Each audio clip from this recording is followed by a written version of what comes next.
Hello, hello, can people hear me? Oh, that was very loud. Oh, the chat is not connected. Let me fix that.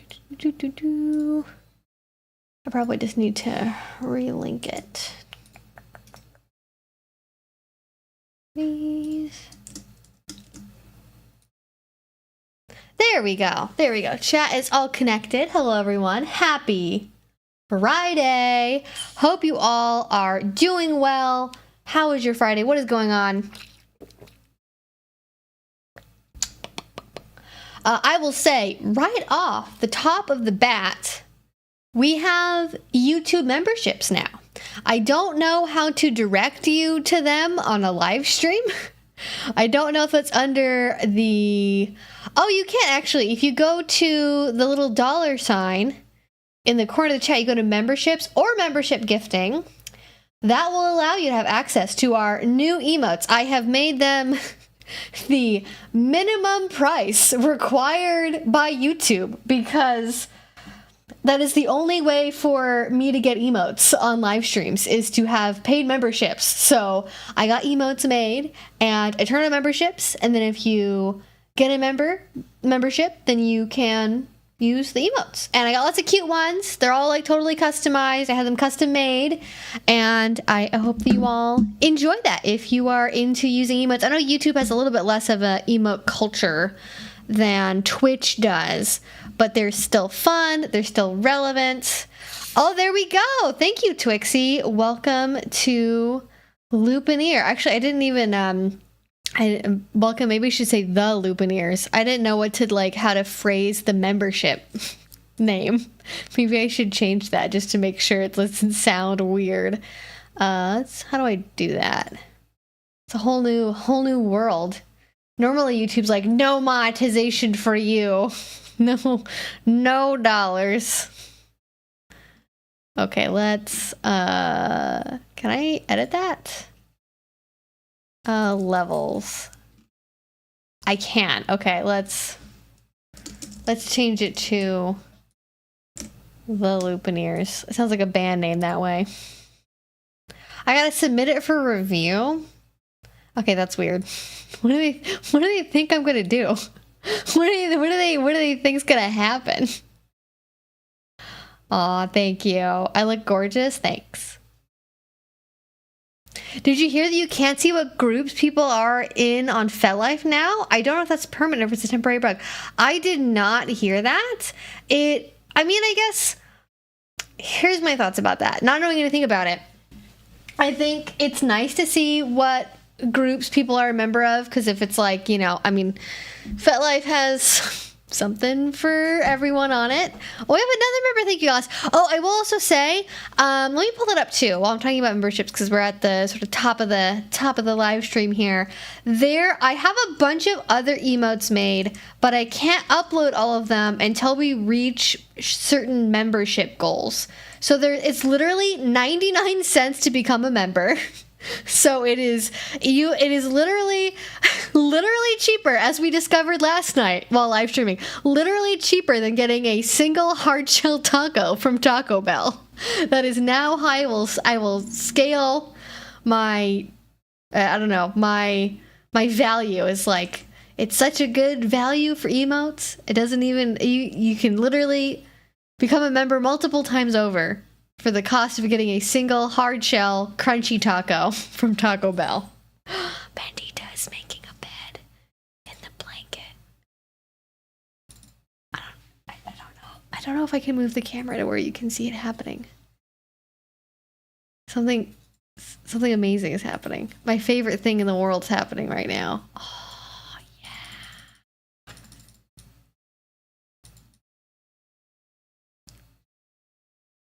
The queen of the blankets has returned.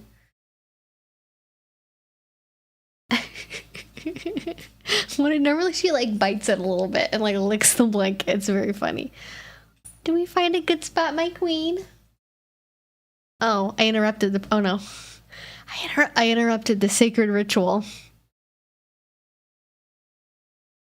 I have to be very careful because if I get her attention too much when she's in the middle of making a bed, she will stop and forget that she's making a bed. Oh my gosh, thank you so much. Trixie gifted 5 memberships. Thank you so much. I'm not sure how gifting memberships works on YouTube. I think you have to have it enabled to receive a membership. Yes, oh my gosh, doggy biscuits. Yeah, like cats do. Yeah. Like that, but doggo, I guess doggo version's making donuts because they're going in a circle. What does your new shirt say? Oh, it's just Mary Wyatt. It's not a band. It's just a brand that does like fun t-shirt designs. They're from the UK, a little indie brand. Thank you all so much for joining the membership. So I was going to tell you all before I get into it too much with the FetLife question. There is like I tried to find a way to put it in as like a goal for the live stream, but I couldn't find a way to like connect this at all. It just is like a thing that you have to know about if you're just, you know, nerdy enough to go to the Google help page for this. So in order to unlock, they call them custom emojis, but they're emotes. Come on, let's be real here. If we think we've already reached 10 members. If we reach 10 members, we'll have 7, which is 3 more than what we currently have. If we get to 30 members, I will be able to have all of the emotes / emojis I have created so far unlocked, and that'll hopefully be fun. I have ones for me. I have ones for Bandita. I'm probably gonna get some more made if people enjoy this, but I really like emotes. I think they're fun. And yeah, look at all that. So many emotes, including, I'm not using the right color water bottle today, but I got an emote made specifically with the design of this water bottle in it. Yeah. One of the ones I want to get made in the future is a blanket. I want to have a pile of blankets, like a Princess and the Pea type situation with Bandit on top is one of the emotes. And the 1 year membership, icon is a custom one of Bandit in a crown. So we're doing it all over the place here. We got all sorts of customized things. Rabbit hole alert. Early 70s McDonald's get a meal for under $1 or feed a family of 4 for under 4. Wow, but of course I believe that also predates minimum wage. I actually don't know what minimum wage would have been implemented around that time. I don't remember what year it was in America. Minimum wage started in USA. It was like 60s or 70s. Oh, no, wait. It was the first minimum wage was actually in 1938. That actually makes sense because that would have been like recovery period for the Great Depression. That would have been actually, now remembering my history class, that actually makes sense. Because I definitely know that there were minimum wages in the 70s. Because I remember reading studies about minimum wage in the 70s. So it would have had to be by then. Not sure how to join if you're on mobile or desktop. If you're in the chat, and I can only see what's happening on my computer. I don't know what it looks like on a phone. But if you're in the chat for me, it's on the right-hand side. There's like a little dollar, like a little rectangle with a dollar sign through it button. And then you can pick between super chats, stickers, and then you can either get a membership for yourself or gift a membership, and that's how you can access it. Or if you go to any of my videos, there will be a join button next to my, like if you video title, and then it'll be my name and my channel icon, and then next to that it'll say join and then subscribe, like subscribing to the channel. So it's right by the subscribe button. For subscribing to the channel, there's a join button, and that's also how you can unlock memberships. And then you can also see all of the emojis we have unlocked. You can see all of the different little icons you get as you have, month over month memberships, and hopefully that'll be enjoyable. I just heard about this. What is a violet bar? I don't know what a violet bar is. Is anyone who's into electroplay, can you tell me what a violet bar is? Okay, so before I get into it, I would love to answer everyone's questions. But I gotta just do my little spiel. So 18 plus only, right? We all know that 18 plus only. You need to be an adult to be in the chat, okay? Be participating in the chat, asking questions. That's for everyone's safety, your safety, my safety. Last time we went over this, we had a couple people say that they came back when they were 18 and they were so glad that they waited and they educated themselves elsewhere before participating in the chat. So you're welcome back the day of your 18th birthday, but if you are not at least 18, please do not be here. Also, read the rules down below. We have a fantastic FAQ down there. We have links to resources for common questions like, how do I tell my boyfriend I want to try BDSM? How do I buy a flogger? Where do I go to find information about this thing? What movies do you recommend? That's going to be down below. Of course, things do get updated. If you want to go over one of those questions again, you can always try to ask. I may choose to answer it. I may not. But it's a crapshoot, and the actual answer will always be down in the FAQ below for some of those more common questions. And then just read the rules. We're really chill here. We don't like to keep it relaxed, okay? Actually, the stream from last Friday is up again, by the way.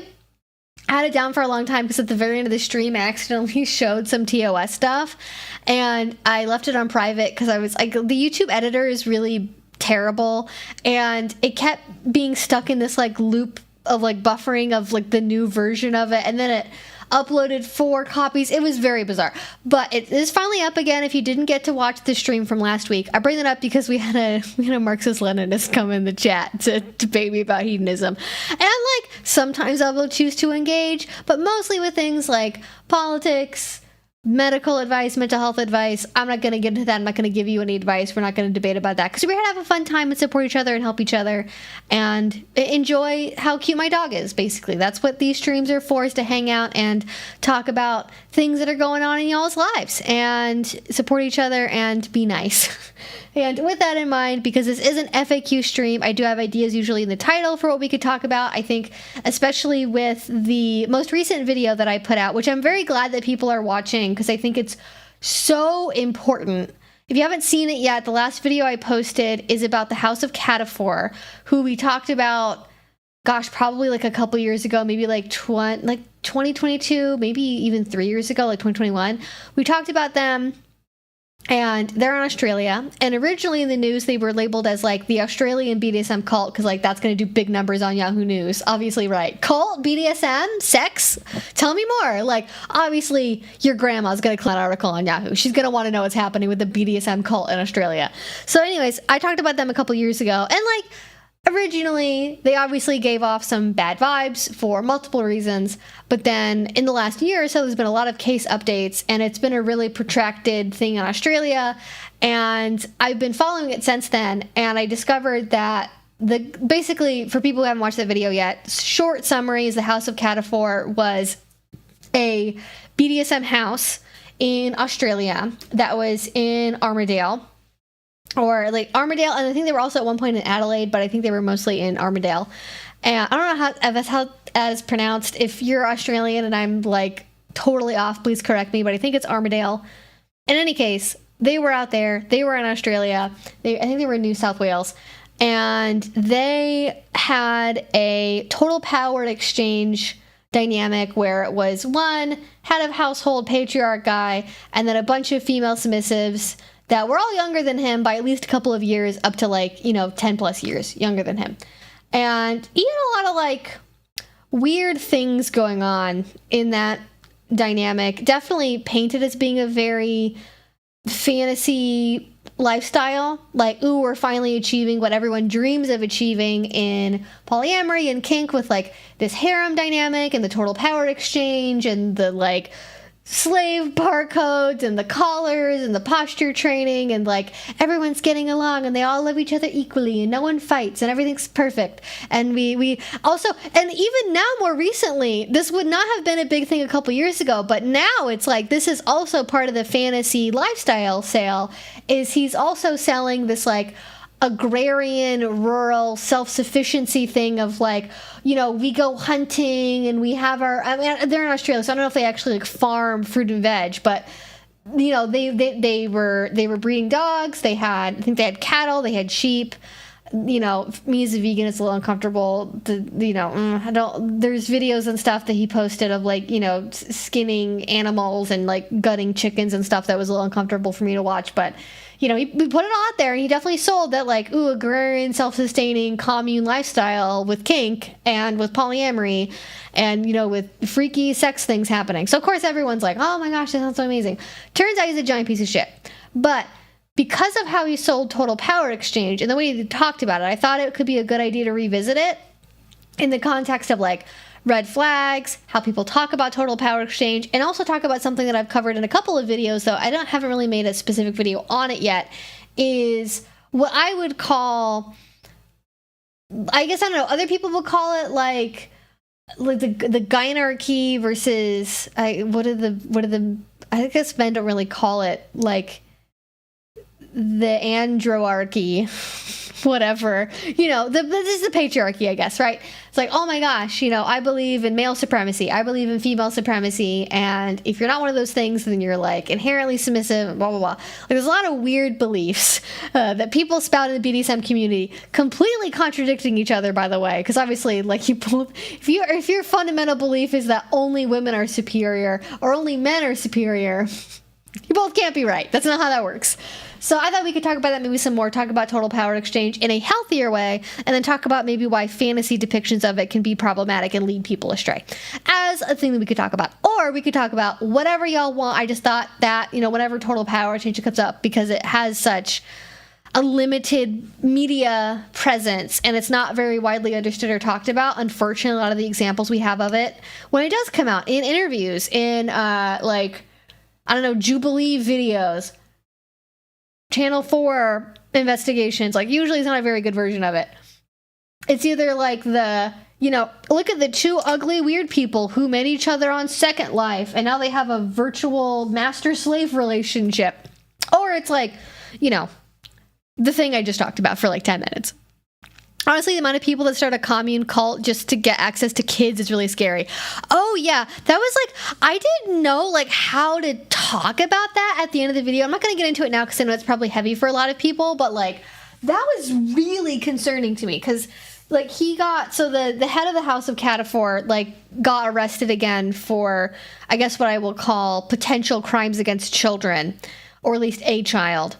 And he had also, in the last couple of years, had a child with one of the members of his cult / commune / power exchange relationship. And so that's obviously very concerning. Especially when he also talks about like loving age gap relationships. It's like, just, could you make it any more obvious? Could you make it any more obvious? Apparently not. First time catching you live, just finished your latest vid. It was so good. Thank you, Sam. I appreciate that. I will say this. I know everyone says they have like the best audience on YouTube, and I don't want to get competitive with other people. I have a great audience, and I think we're doing, and it's gonna, like, I'm gonna get a little watery-eyed. It genuinely makes me so happy that I have an audience that is reflective and, one, will take care of themselves if they know they can't handle a topic and they will choose to not watch a video. Very proud of you all for doing that. That's you. Okay? No tea, no shade. I mean that for real. Love that you take care of yourself and you know what your boundaries are. And two, that people are also concerned about me and my well-being when I cover really heavy topics like this. And I bring this up a lot when these kinds of things come up. And I am working on videos down the pipeline, updating. There's a new Marilyn Manson documentary that came out I'm going to talk about, and some general updates about the cases really with Marilyn Manson. And I'm also going to talk about Armie Hammer, because these things are cyclical, and apparently they all have to come into and out of the news at the same time. So there's a lot of updates going on with a lot of things related to BDSM and abuse cases that I've covered in the past related to BDSM, because unfortunately all these people are in a range of participation in BDSM / people who are trying to excuse their behavior or justify what they did will also say what they did was like just kink, and so therefore it's fine. So that's why we talk about these things. But I'm really grateful that you all are thinking about me and are like, I hope she's okay. When I am writing stories like this, when I'm doing the research, when I'm putting together a video, when I'm editing it, the whole time what I am thinking is like, I feel like the flaming sword of justice is like in my hand. Like, that's how I feel. I feel like this very deep conviction to need to get these stories out there, to get them in front of a wider audience, both for the specific coverage of the incident itself. Also, apparently Doggo decided she's like too hot, so I'm gonna move this. Hi, my baby. What are you doing? She sometimes has decided recently that she likes going into my bedroom because it's dark in there and it's kind of cool. So she may go into my bedroom, but also she may just like stay there and be snoozing girl in the shade. But yeah, I feel a very deep conviction to share these stories, not only for getting the specific stories out there and like covering it, I think, from an angle that like 99% of YouTube is unable to offer, but also because I think that when you listen to stories like this, even if your scenario that you're in is not exactly like it, for people that are going through toxic relationships, abusive relationships, recovering from trauma, trying to realize that they're in a traumatic relationship, it's helpful to hear these stories be covered and realize that, oh, this like thing that my partner told me was normal, like, isn't normal. Or this thing that I'm experiencing, I'm not alone about. And I think especially with BDSM, because of how isolating being in a kink relationship can be, because your vanilla friends are not going to understand. Your family isn't going to understand. Your pastor, your priest, your coworkers, the people that maybe you would normally confide in about stuff like this, or not being sure, like, hey, is this normal? Is this okay? Is this, like, my boyfriend said this, is this okay? Like, my girlfriend did this. Like, the people that you would normally, like, double check with, like, they can't really help you because they have no idea what the line is between, like, normal consensual BDSM and abuse. And so that's why I want to talk about stuff like this, is also to help people maybe identify in their own lives things that maybe aren't to the same scale, hopefully are not to the same scale, but maybe have some similarities. Like, oh, I have this guy who's talking to me and he's like 42 and, you know, I'm barely 18 and I'm brand new to the scene and he wants me to like become his slave. Like, is that something I should just leap into? Like, probably not, you know, but yeah. I explained this, Phil. I don't know if you saw this, but just to say it again. So the last live stream I did on Friday last week, at the very end of the live stream, I accidentally showed, I don't know why this happened. I opened up Firefox and, like, you know how Firefox will, like, it'll have like news stories for you at the bottom? Like, the first picture was of a gun, which is like not like, I don't even know what that would do. That feels like that feels like illegal. Like, I don't know what, like, YouTube feels like I should not show any kind of weaponry on it, and it's not on my channel. And then when I was scrolling through the thing I was trying to show, I didn't realize that one of the thumbnails that was on the page included a nude lady in bondage. So I had to delete both of those from the VOD just so they would not be on screen. So that's why I was down temporarily, but it's back up again. I just, like, when I'm talking about sex and kink, and then if I'm also showing stuff on screen, even for like a second, YouTube is like age restricted, demonetized. And the more often that happens on your channel, the like less likely they are to monetize you in the future, and the more likely they are to age restrict you in the future. So I try to avoid any scenario on YouTube where I could possibly get in trouble for any of the terms of service violations that YouTube monitors for. So that's what happened, basically. I think power change is something that you need to be able to let go of at any time. The moment you grasp it tightly, it no longer works. I think that's like a good way of thinking about it. Like, you need to be able to have a quick release for it, essentially.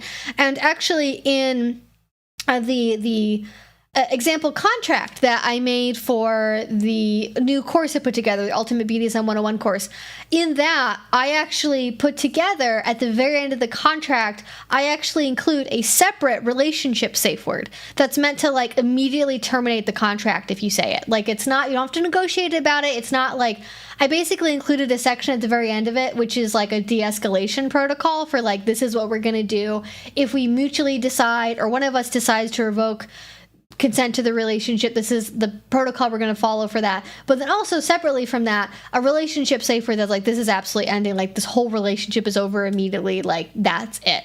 And I felt including that was really important, because I know if you're in a scenario on either side of the slash, by the way, where you feel trapped in the relationship, where you feel like your voice isn't being respected, if you are afraid to talk to your partner because well, if I say that I want to break up with my master and I say that, you know, things aren't working, even if you're doing it in the most sugar-coated, servile, polite way, you're rolling out the red carpet for them to be willing to hear you. There are people that if you in any way try to tell them that what they're doing is inappropriate, wrong, is hurting you, you don't appreciate it, whatever it may be, they will just not be able to receive that information, and they will punish you. They will make it your problem. And a lot of people don't have the capacity because of maybe other things going on, mental health issues, you know, very long ongoing problems in the relationship. They might not be able to deal with that. And so for them, maybe it's easier to just like create a safe scenario to be able to leave, say the relationship safe word, and then like get a ASAP and have it be very clear, no ambiguity. I ended the relationship, and I know that you know that I did because I used the relationship safe word. So you can't say, oh, well, they left, but like, you know, when I was coming up with it, I was thinking of, actually, this is probably something that, I don't know what I want to call him during the live stream. I'll call him Jimmy, because that's I think what I was calling him in the video. Jimmy, I think Jimmy would agree with some of the posters on Usenet in the 90s who were like, if you have a slave, even if they break up with you and they run away from home, you're allowed to go out there and chase them and drag them back because slavery is forever. And it's like, God, not even, okay, what? Calm down.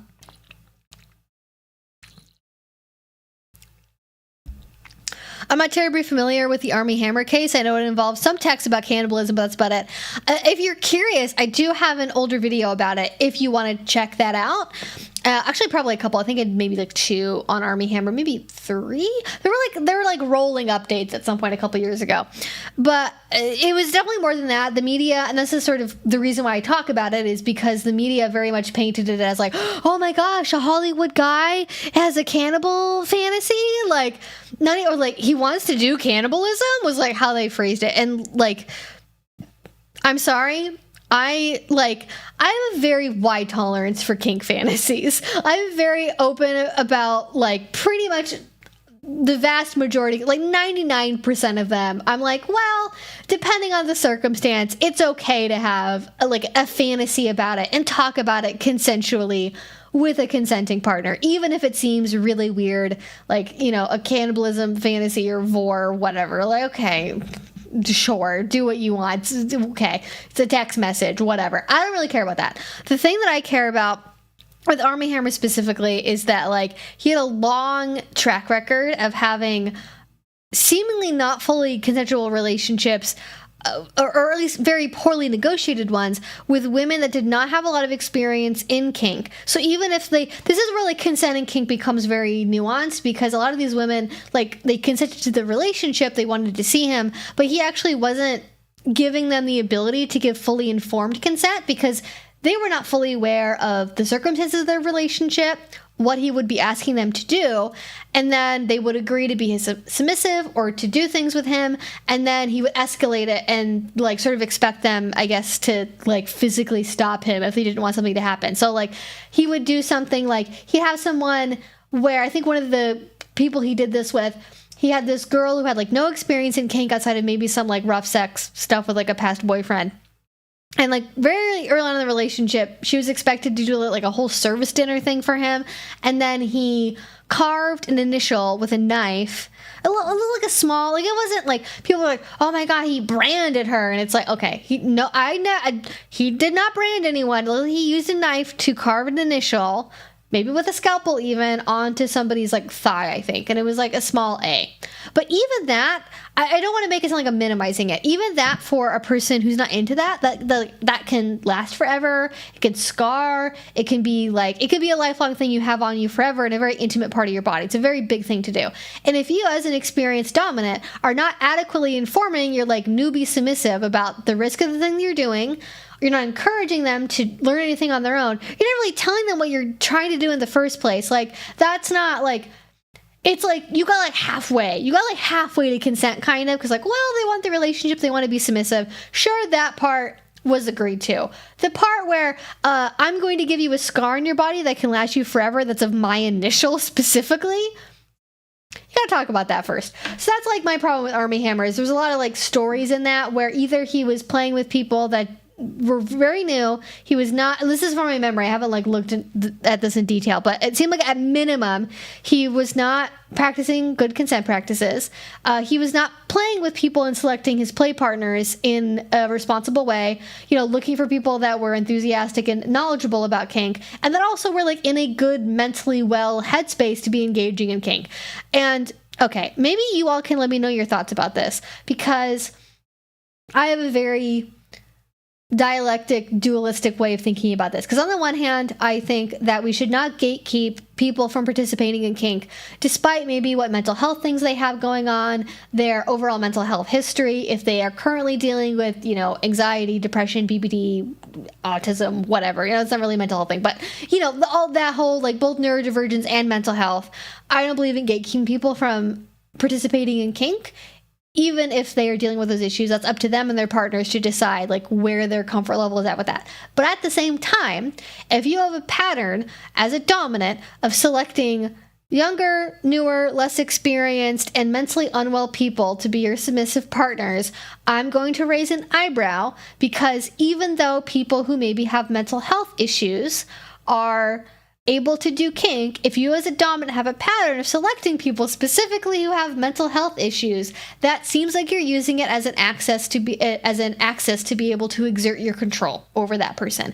And that to me is really concerning. And I think, you know, obviously when you're dating somebody, you're new to them, you don't know if they have a pattern, right? You don't know if they're specifically looking for like, I love it when because also something that Jimmy talked about on his Twitter is he talked very openly about the fact that he loved like dating depressed young girls with like daddy issues. Like there are some dominant people, and even probably some subs too, but mostly dominant people that enjoy specifically dating people with mental health issues as like part of their like fantasy of like getting to take this like broken, weak creature and like, you know, give them a purpose in life. It's very very ancient Magus Bride, but like not in a fun anime way. I think we watched the doc on stream. Oh yeah, years ago. Yeah. Oh, what the heck? Internet Explorer is only open. Okay. Same woman who was scarred, and then she was in restraints in a stress position for way too long. I really heard her. Oh, I forgot about that part. Okay. So the Armie Hammer update I'm going to be doing is that he's on a redemption tour currently, and I'm going to be re-reviewing his documentary because I actually have it saved on my computer in Minecraft. Don't illegally download anything. Whatever. So I actually have that downloaded on my computer, and I'm going to rewatch it again, and I'm going to talk about him trying to, like, get into Hollywood again. And then he had some really, like, you'd think he just tried to be like, I went to therapy, I healed, I'm no longer like that. No, instead he decided he was going to, like, parade around to be like, actually, I didn't brand anyone, I just scarred them with a knife, and that's totally different. If you gave me... Listen, Armie. Listen here, you dumb bitch. Listen here. If you gave me a choice between being scarred by a random dirty knife and a violet wand branding, I would choose the violet wand branding every time. I would. That's how I am. But also, like... Most people, like 99% of people that are like doing skin marking in BDSM are not using actual branding. And I'm sorry that the vanilla media, like the illustrious dailymail.com, like did not understand the difference. Or that actually... kind of a point against you, Armie. The fact that you so poorly explained what was happening to the person that you were playing with, that for years later, they assumed that what happened to them was a branding and not like scarification or being cut with a knife. You fucked up, my dude. Like, that's kind of on you. I don't know if that's unfair of me to say that, but like, because I'm a little skeptical. I'm a little skeptical of like personal responsibility and consensual kink. I think a lot of people end up using it as a like, well, but like, even though they've been in the scene for 2 weeks, they're supposed to know that what I'm doing can lead to an infection and land them in the ER. I mean, I didn't volunteer that information. I didn't tell them to do their own research, but how can I be to blame? Personal responsibility, am I right? I just find it to be very annoying and very off-putting. I think people who are like, adamantly personal responsibility in consensual kink, they tend to rub me the wrong way.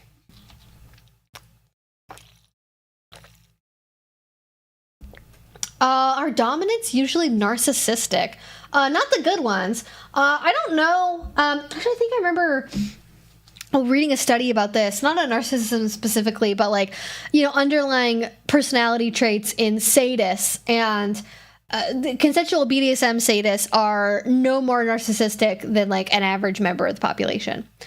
And I find that to be very interesting. So no, the answer is no. However, BDSM does offer a very specific and niche way of conducting narcissism. However, most narcissists are very happy just to feed off of their families and, get married and have kids and have a power job, and that's, enough for them. But some people just like to combine it with their sex lives more than others, I guess. I mean, it is different, but I don't think that's what he should be addressing. I know, yeah, it's a distinction, but like, you're missing the actual thing. You're missing the actual thing that was important about that being a bad thing that you did. Yeah. I've never done branding or cutting with a knife. If I ever did, you can be sure I would clean my tools properly and boil them first. That knife would not be dirty. Okay, so to be clear, when I say using a dirty knife, and I'm not trying to give, listen, okay, actually though, if you want to engage in this kind of play, please do your own research. This is not the format to be giving advice about breaking skin in BDSM in a healthy and safer way. But when I say a dirty knife, what I mean is a knife that has been used for any other purpose at any time, besides cutting skin. And some people have a higher level of risk that they are comfortable with than I am on this, but I believe, if you're doing it in a clean way, it should be done with a single-use disposable scalpel or a scalpel blade that's on a reusable handle. You should not be getting out your fucking kitchen knife and that you used to chop chicken, for dinner, and using that to cut somebody's skin, or your hunting knife or the knife you've had in your back pocket for 10 years. Even if it's clean in the sense that you could autoclave it, you could boil it.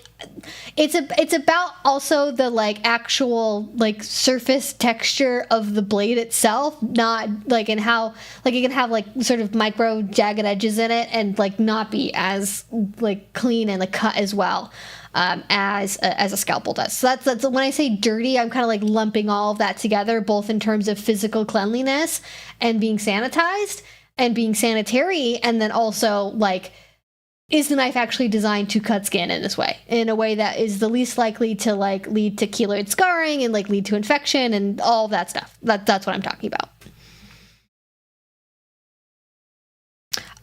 Anyone have meal ideas for the next 2 weeks? I may or may not be placing my grocery order while listening and monitoring chat. I actually just picked up groceries. What did I get to have for... I got stuff... Honestly, I'm a very boring person when I make meals. I tend to eat the same thing all the time. I got stuff to... I got a new... I don't think I like them. I got new vegan deli meat to try. I got a Korean barbecue flavor, and I got a hickory smoked turkey flavor. I got stuff for hickory smoked turkey sandwiches. I got stuff for burritos and tacos, because we were talking about that the other day. And actually, I bought a whole avocado, and it's really big. I got a Ross avocado. I didn't know Ross made avocados. It's a big boy. It's this big. It's an unnaturally large avocado. So I needed to use it up with something. So I got stuff for that. And then what else did I get? Got more oatmeal. But honestly, mostly... Oh, and I got stuff to make buffalo chicken. I would probably do something with a Korean barbecue.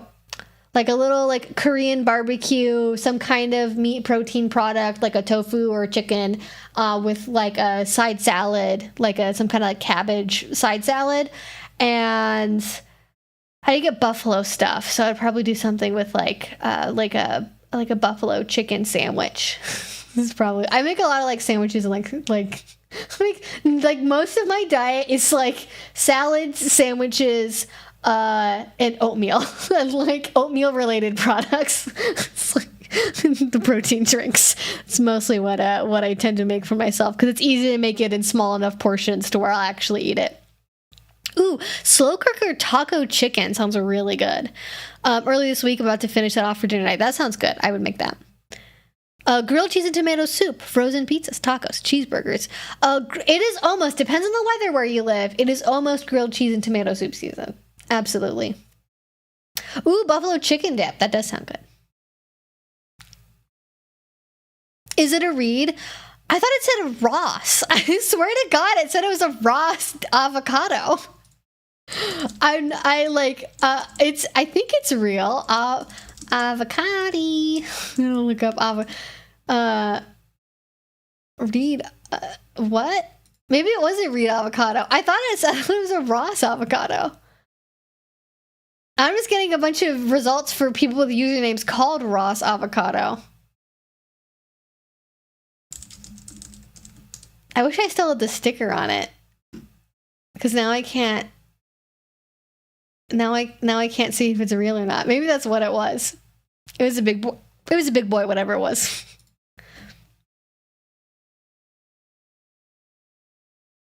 Oh, yes, I have a doggo. She's like a little bit off camera right now because she's behind the blanket, but she's there. If you're vegan, then why do you eat bread? What is in bread that's not vegan? I feel like this is a trick question. I think maybe it was a misprint. Reads it pretty big. Okay, it must have been that. I swear to God, it said Ross on it, because I read it and I thought, like, Ross from Friends. Why does he have an avocado? Gosh. Okay, I have to actually look at my receipt. Oh no, I didn't print one because I did self checkout. Okay. No, Haas avocados are like the normal ones. This was like, yeah. What do you put in your oatmeal? This is the content everyone's here for. What do I put in my fucking oatmeal?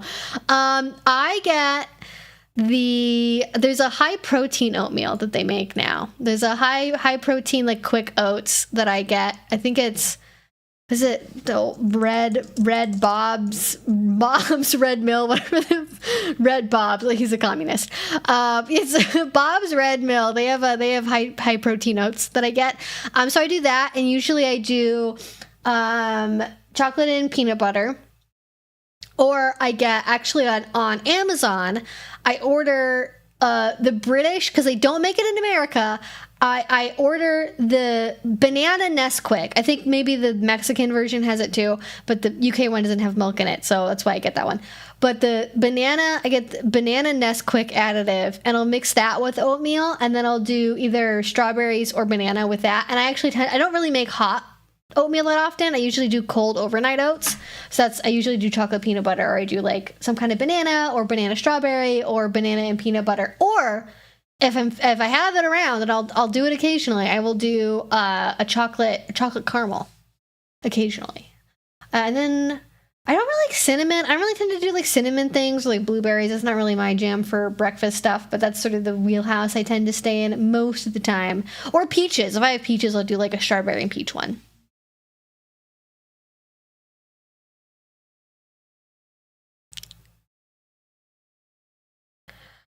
Sorry for asking again. I don't know if this is a thing in my local scene, but a large chunk of the discourse around consent violations seems to focus on false accusations. I mean, well, Angela, the pendulum always swings back and forth on this. I think in the time that I've been in the scene, I feel like when I was coming up in the scene, we were swinging towards like a new way of talking about consent issues and, you know, respecting them more, and like sort of the believe all victims narrative was sort of a new thing in the discourse. And now I feel like we're swinging back where like a lot of people are still on board with that, but now we're like, well, but what if we just like don't believe victims? What if we just think that they're lying? And actually it's funny. So last night I watched Strange Darling, or Strange Darlings. I don't know if I think it was just Strange Darling. I gotta look that up too. I don't want to lead people astray. Yeah, it's just Strange Darling. Yeah, I watched Strange Darling last night, which is a pretty good movie, and it was a tight like 90 minutes. You know, you're not there for 2.5 hours. Thank God. I can't watch Sorry, I have better things to do with my day than sit for 2.5 hours and watch a movie.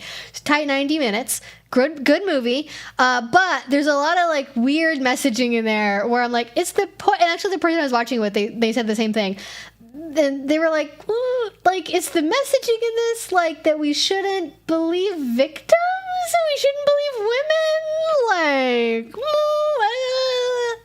what's going on there? So I don't think that was like ultimately intended to be the purpose of the movie, although it was written by a man, so, you know, and directed by a man, so, you know, who knows? I'm not sure how true that is or not. But I was concerning. I do think overall a lot of people they're tired. It's too much work to try and believe people when they say that they are victimized by someone. So let's just like not believe them, because it's easier to, I don't know, defend people that are abusive, I guess. So I've definitely seen the pendulum swing back. I wouldn't say that in my community or in the spaces I've been a part of more broadly, I have seen the conversation mostly focus on false accusations, though it is becoming more of a thing, and I think it's always been there, because even if it's not the main focus, if you do try to have a conversation where you talk about, oh, I had this happen and blah, blah, blah, like there will still be people that will debate in the comment section, in separate posts about it, wherever they can. They will sound off about like, well, yeah, but sure, but what if they just misinterpreted something? What if they were confused? What if they really did consent and then the other person didn't notice that they withdrew their consent? Or maybe they just regret something, blah, blah, blah. Like they come up with any excuse to be like, actually, here's why we should doubt the victim and like second guess their story, or like, this just doesn't make sense, or like, why didn't you, even if they can't like directly attack the content of the story, they will then move on to be like, why didn't you say something sooner? Why didn't you warn people? Why are you doing it now when you've been broken up for so many years? You're just jealous. You're just doing it to get attention. Blah, blah, blah, blah, blah. And again, it's like, you're not going to get any good attention in this community in a long-lasting and positive way, especially for accusing, like, I don't know, a guy who runs a local dungeon of like violating your consent once like 3 years ago. Like, no positive thing is going to come out of that for you personally. It's going to be traumatic. It's going to be annoying. That's not going to be a fun time. But yeah, I'm sorry you're experiencing that, Angela. That is definitely not normal to have as the sole topic of conversation on the issue, but it does sadly come up. And that is, that tells you where people put their priorities, doesn't it? It really tells you where people think the real is like, well, we're talking about victims, but what if we talked about people that aren't saying they're victims, but what if they could be? Like, okay, sure. Let's make that the topic, I suppose. As a tangent, if you get a chance, Hood River is actually a lovely place to visit. That's okay. I like the fact that there were a lot of hippies in the movie. Rural Oregon is just a whole other place, isn't it? It's very fun. I think the argument is active yeast or sourdough starter is technically alive. Interesting take there. Interesting take. What do you add? Olive oil, honey, dates. To my oatmeal? To my oatmeal, I usually... Okay, if I'm doing yogurt, that's different. If I do yogurt, I'll do like chocolate syrup, I'll do chocolate chips, I'll do banana slices. I add hemp seeds to basically everything. That's the main thing. I'll put hemp seed on toast. I'll put it on sandwiches. I'll put it in oatmeal. I'll put it on yogurt. I will put it everywhere that I possibly can. Biscoff, actually, that was the OP thing I discovered about overnight oats. When you're making overnight oats, get like a tablespoon of Biscoff spread and then like melt it a little bit so it's easier to mix in with like the other liquid stuff, like heat it all up together. So it's all like, it all like goes together, and then you put the oats in there, and that's really good. And you get the cinnamon, you get sort of but it's not just cinnamon, you get like cinnamon chocolate biscuit, like buttery flavor. It's very good.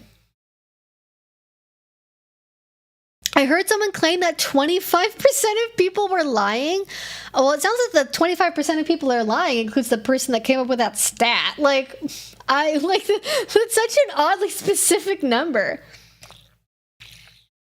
25% of people are lying. All I would ask at that point is I would just be like, oh, where'd you hear that from? Like, don't be, this is my new technique unlocked for dealing with people that have dumb contrarian opinions that are offensive, is just approach everything with naive curiosity and wonderment and what their beliefs are. Get them to explain to you where their belief comes from and what the evidence for it is. So if somebody says some shit like 25% of people are lying about consent allegations in the BDSM community, you need them to tell you exactly, oh, okay, where'd you hear that from? Oh, where's that stat from? What study is that from? Oh, okay. Like, is that actually about BDSM? Like, just basically pretend like you don't know what's going on and get them to explain to you in detail what is happening. It just wastes their time.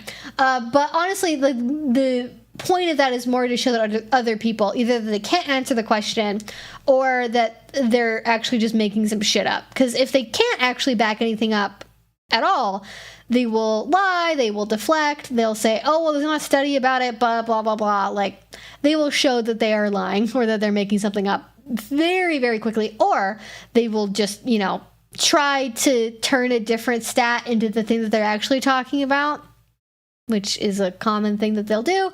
But yeah, that's, if you're going to engage at all, it's probably the way that I would approach it. But yeah, that just sounds like absolutely total bullshit to me. I don't even know where, like, do people make false allegations? Sure.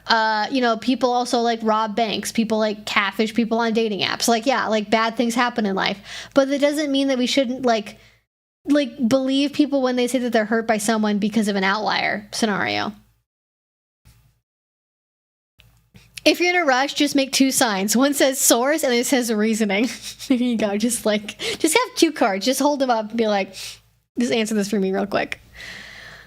Biscoff is life. Also, fun fact, Delta's Biscoffs are 20% larger than normal ones. Wow, Delta. Giving you more bang for your buck on their flights, I guess. I actually, now that you think about it, I've been on a Delta flight like once in the past couple of years.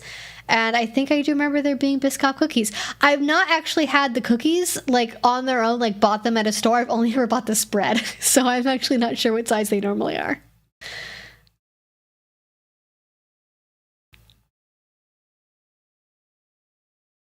Oh, I know what a water bear is. I've seen that before. Bugs in my food is my biggest paranoid delusion. What do you mean there's bugs in chocolate? I eat chocolate every day. And yeah. Listen, don't think about it too much. Thank you, Jeffrey. I appreciate that. Just can't stay. Wanted to help boost your algo stats. I appreciate that. Thank you. And without going into detail, I had an incident where someone who's well known and liked violated my consent. Ooh, Angela, I'm very sorry to hear that. How would I go about discussing that without getting the false accusations label? I just worry people will be weird about it, especially considering it was a good year ago. I mean, listen, like we all heal in our own time. If it takes you a year to feel ready to talk about it, like only assholes are really going to hold that against you. I think it depends. I think number one, I think about what is your goal in communication? What do you want to get out of this situation? Are you trying to warn people? Are you trying to be validated by others? Are you trying to, let your community know what happened to you? If you've like withdrawn or not been active for some reason, you're trying to explain an absence. What is your goal with this communication? So narrow in on that, first of all. Two, if possible, I would consider maybe posting something anonymously so that way you don't have to deal with blowback directly towards yourself. That could be like, making a burner account on FetLife. That could be requesting that a friend post a story for you. Like maybe, you can have somebody else that you know on FetLife, post on your behalf. I have a friend who wants to, say anonymously that this thing happened to them.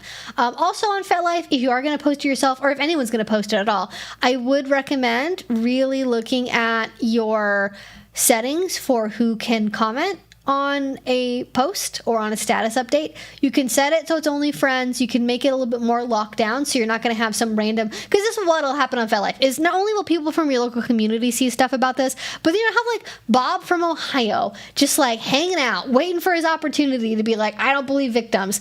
And if he's not one of your friends, then he can't comment that on your writing. So also look at that to lock down the ability of people you don't know to comment and share their thoughts directly on whatever it is that you're posting this on, be that on FetLife or somewhere else. And I think that especially on FetLife, because you do have that option to make it friends only, that's going to be a really, really good tool to have.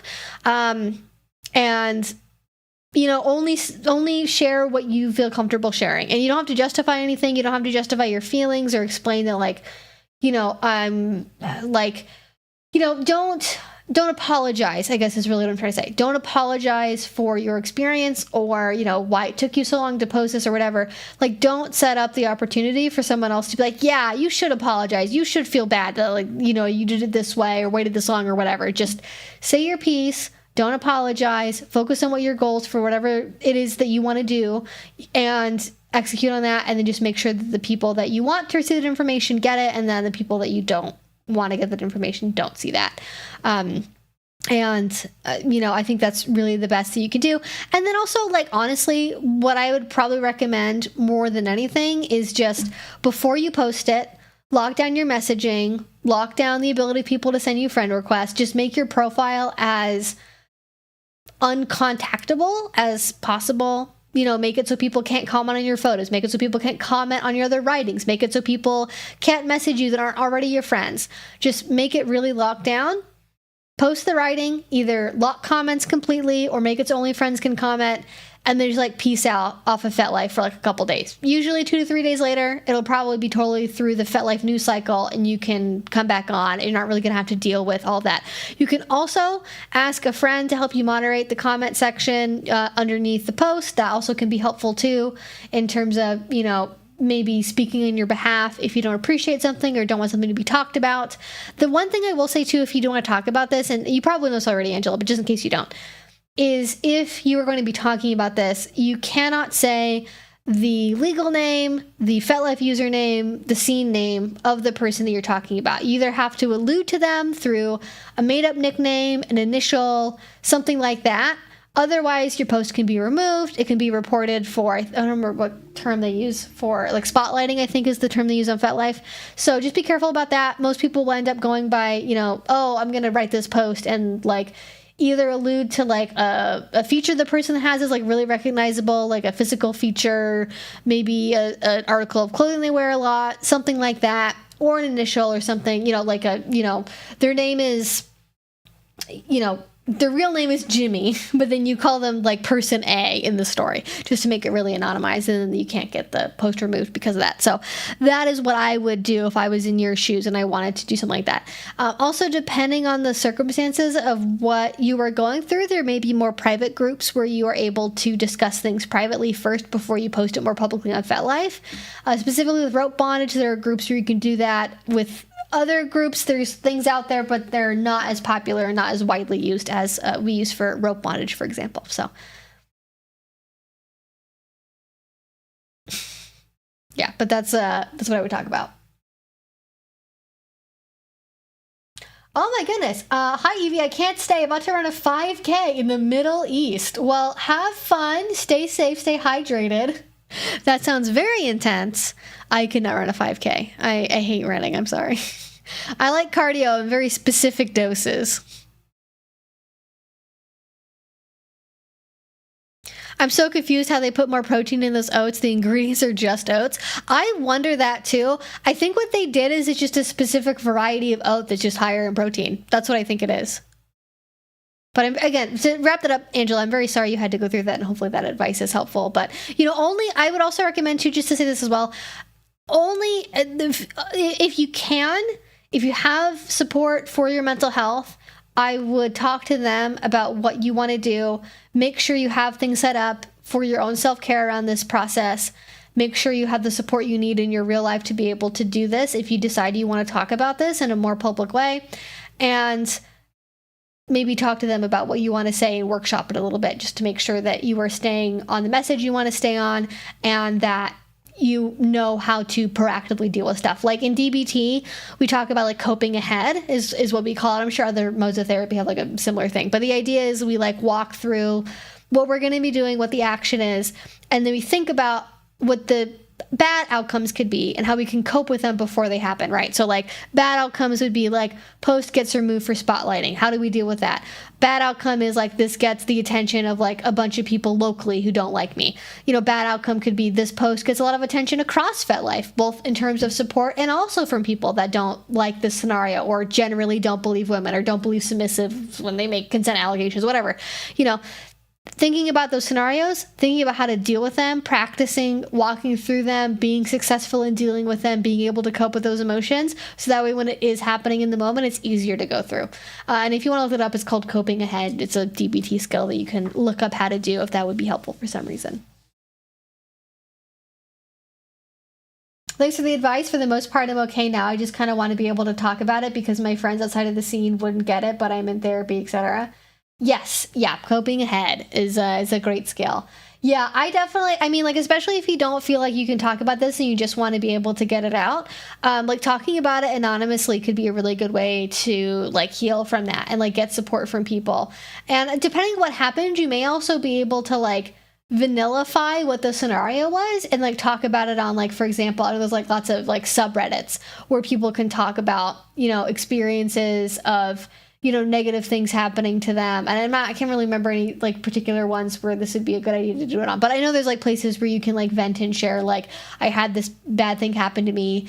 I'd really like some support right now. And that can help you just feel support in that. But I know when you're going through something very privately, it can feel very isolating, especially when you don't get support from friends about it. And then on top of that, when they're vanilla, they don't understand what's happening. Like, you can't really go to them anyways. And it just makes the whole scenario worse. It can cause you to doubt yourself, doubt what happened to you. And I think that we forget sometimes when people are going through this experience of having something happen to them and recovering from it, how much it is important to have other people, for so many of us, to have someone there to listen, to validate what we went through, to tell us that we made the right choices, that something isn't our fault. And if we don't get that, it can just make the healing process so much more protracted.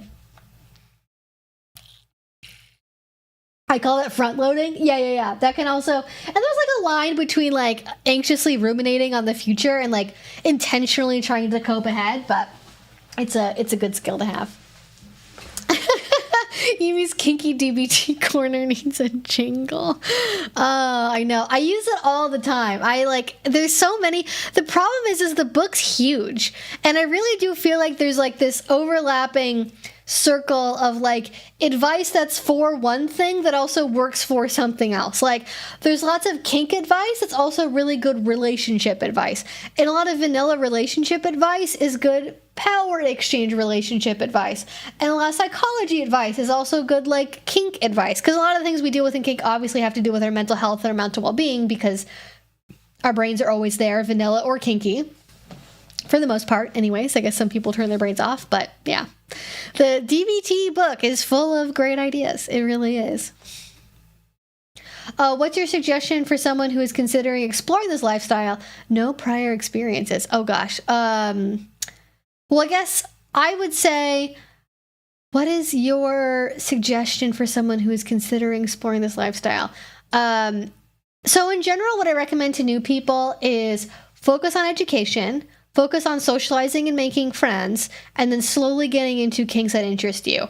And I recommend reading, listening to podcasts, going to munches, going to discussion groups, being involved locally as much as you can, or in some other way, online, maybe even finding a community you can relate to, that you can talk to, and from there, building up into exploring actual kink. But I wouldn't necessarily recommend like doing kink immediately at the beginning, but it depends on what your priorities are.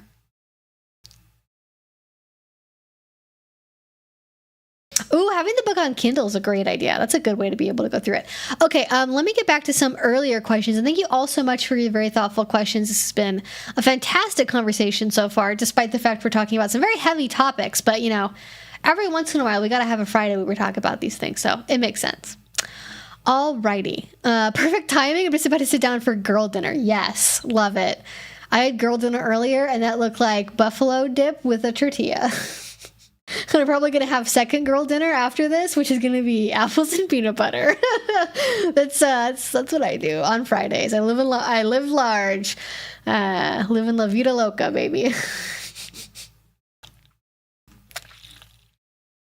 Okay, to get back to Kat's question from at the beginning of the conversation here. Did you hear that you can't see? She is returning. This is why I didn't move the camera. I had a feeling. I had a feeling she would return to the throne. The queen has returned to the throne.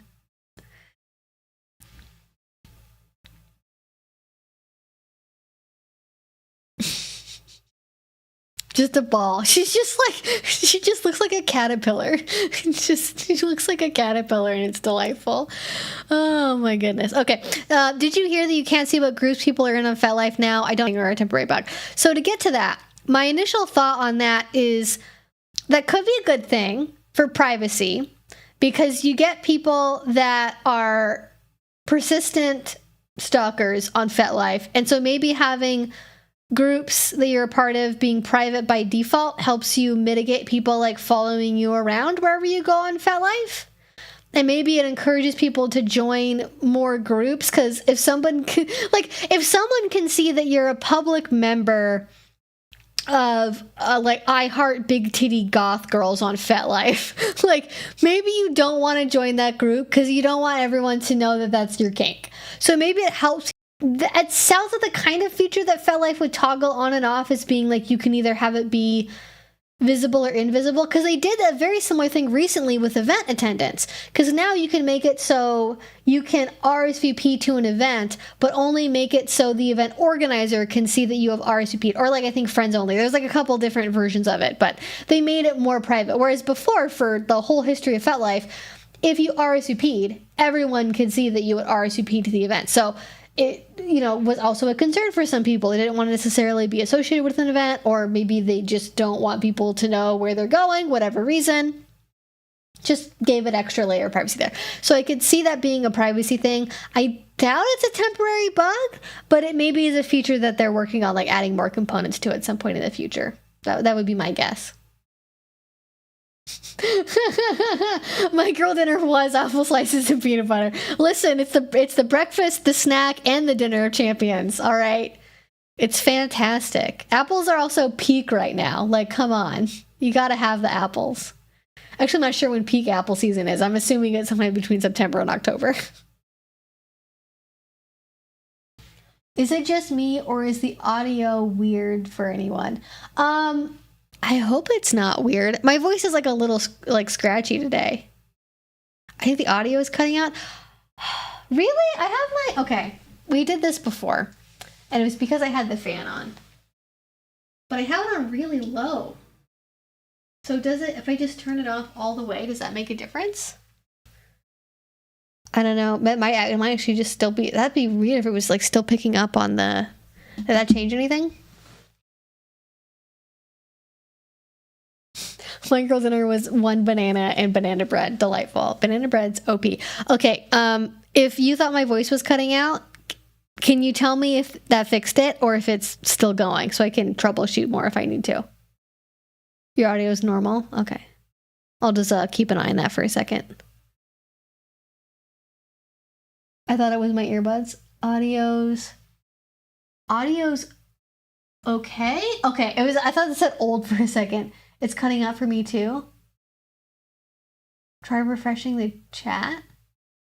I think it was YouTube. My stream buffered and the audio is fine. Oh, okay. Audio's good. I thought it was because I'm driving through the mountains. Oh, okay. It sounds like it was a YouTube stream thing. Weird, but it happens.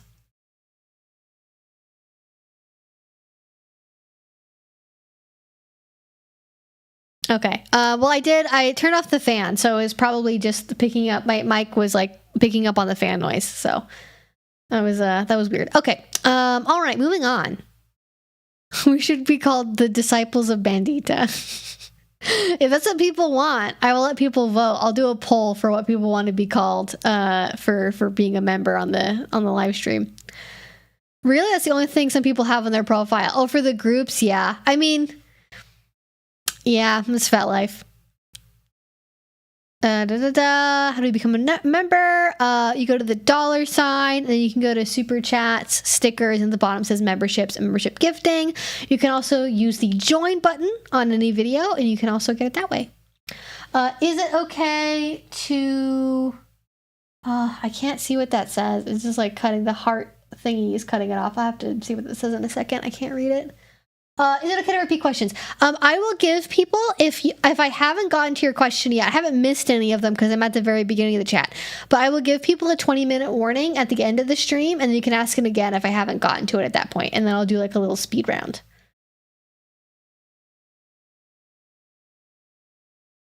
Boy dinner, I'm just sitting down to, is chicken tacos and corn tortillas. I just fried up with a Cholula crema. Ooh, sounds fancy. My unpopular opinion is I never put sour cream on anything. I've never been a sour cream girly. I just don't do it. I don't understand the utility of sour cream.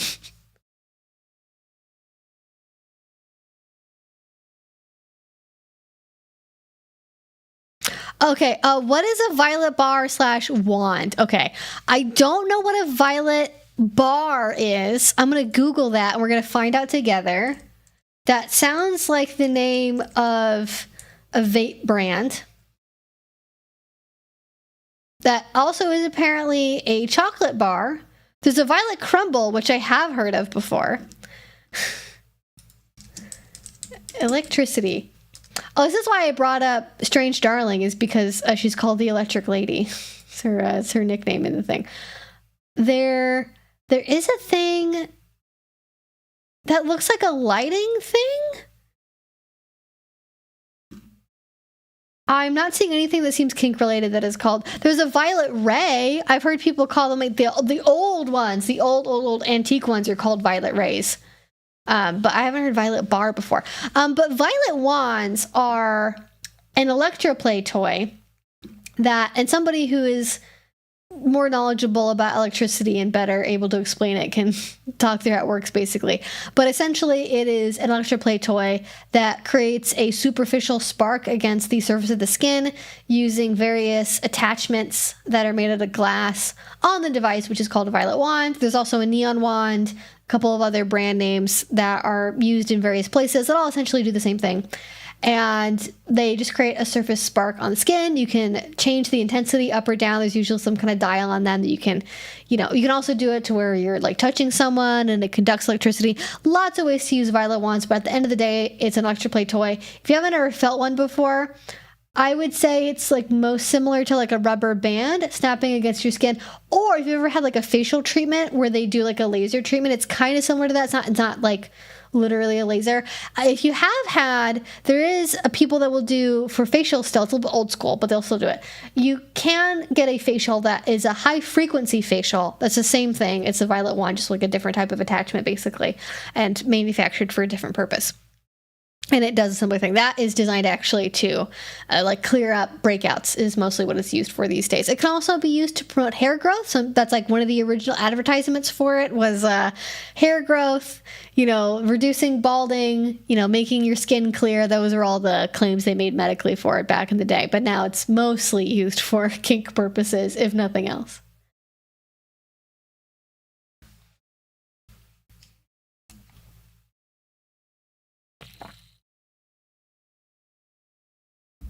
I could see using sour cream in like a chili maybe, but I don't tend to do that. Cucumbers and almond butter, is that a struggle meal or do you genuinely enjoy the combo? I would love to know. There's like a guy on TikTok who's like doing a bunch of cucumber recipes, isn't he? Isn't that the whole thing? Yeah. E-stim paddles are fun, but that's about all I've had experience with so far. I mean, that is quite the thing to leap into. E-stim in general is like a little bit different. Like there's like violet wand is more superficial and it's like sparking on top of the skin, whereas like TENS units and like most E-stim devices are like actually causing muscle contractions through electrical impulses going into the skin as opposed to like being on the surface and like creating the spark of sensation.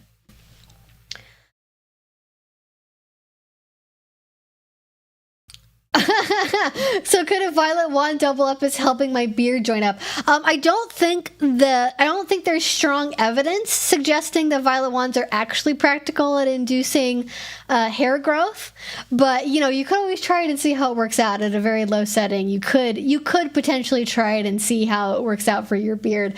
But if you are wanting to grow your beard, just get some minoxidil. Get some topical minoxidil foam. Just put it on there. That'll as long as you can stand it, gets a little sticky sometimes on the bare skin. If you can tolerate that, it'll help you out probably more than a violet wand will. And you can get it at Costco in 2 packs for very cheap. That's my hair growth advice for anyone who wanted to know. Okay, great question. Violet wand and a violet bar, the same thing. I don't know what a violet bar is. I still was not able to find that at all.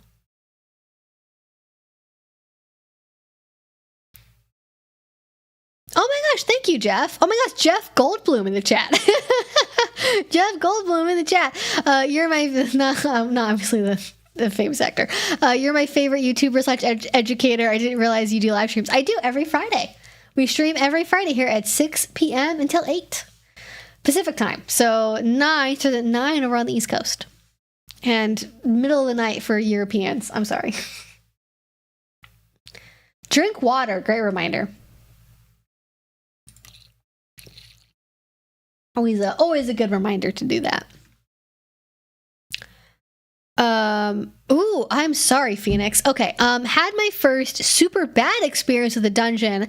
They told me that my being blind was a liability, in quotes, for them, as was me having my guide dog. Wow, okay. Not sure if there's anything I can do, but like, what? Okay, so that is definitely, I don't know what they're on about. So, I don't know what this dungeon is. I don't know where it is in the world. I don't know what their insurance policy says. I have a very difficult time believing that their insurance policy would say that having a medical device, which is what a guide dog is a medical device, would be a liability for them in some way.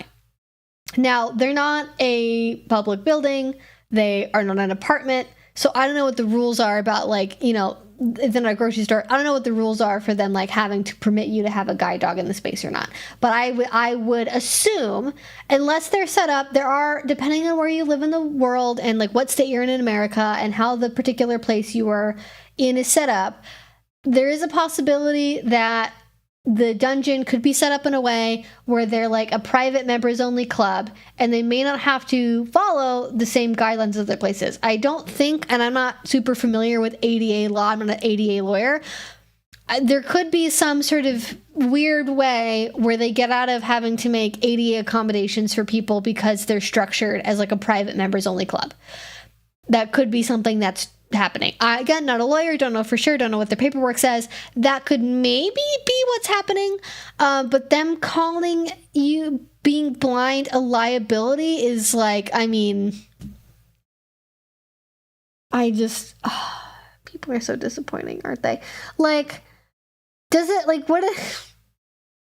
Like, not any, like, my thought on that is like, well, it's not any more of a liability than letting people tie each other up and choke each other. Like, what do you mean? Like, what, like, everything that happens in the dungeon is already a liability. Like, that's why you get liability insurance. That's why, as a company, as a business, if it is a business and they are a company, they should have liability insurance before they're hosting a BDSM event for that specific purpose. So, yes, everything that happens under the roof of a dungeon is a liability. You like could have all kinds of things going on that may be some edge case of a potential liability.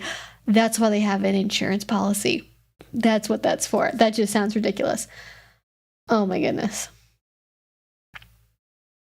That is very unfortunate. I don't think, like, I'm not sure if there's anything that you can do specifically to, like, compel them to think differently about this. The only thing I can think of to do, and this is only if you have, like, the time and an inclination to do this, is I would try to find, like, and there's you can go on different websites for this. You can go to the National Coalition for Sexual Freedom. You can go on FetLife groups. Maybe try to find someone who is a lawyer who can talk to you about this, that can tell you what your options are, or at least tell you an opinion of, like, could this be something that's actually true or not, or are they just, like, spouting bullshit?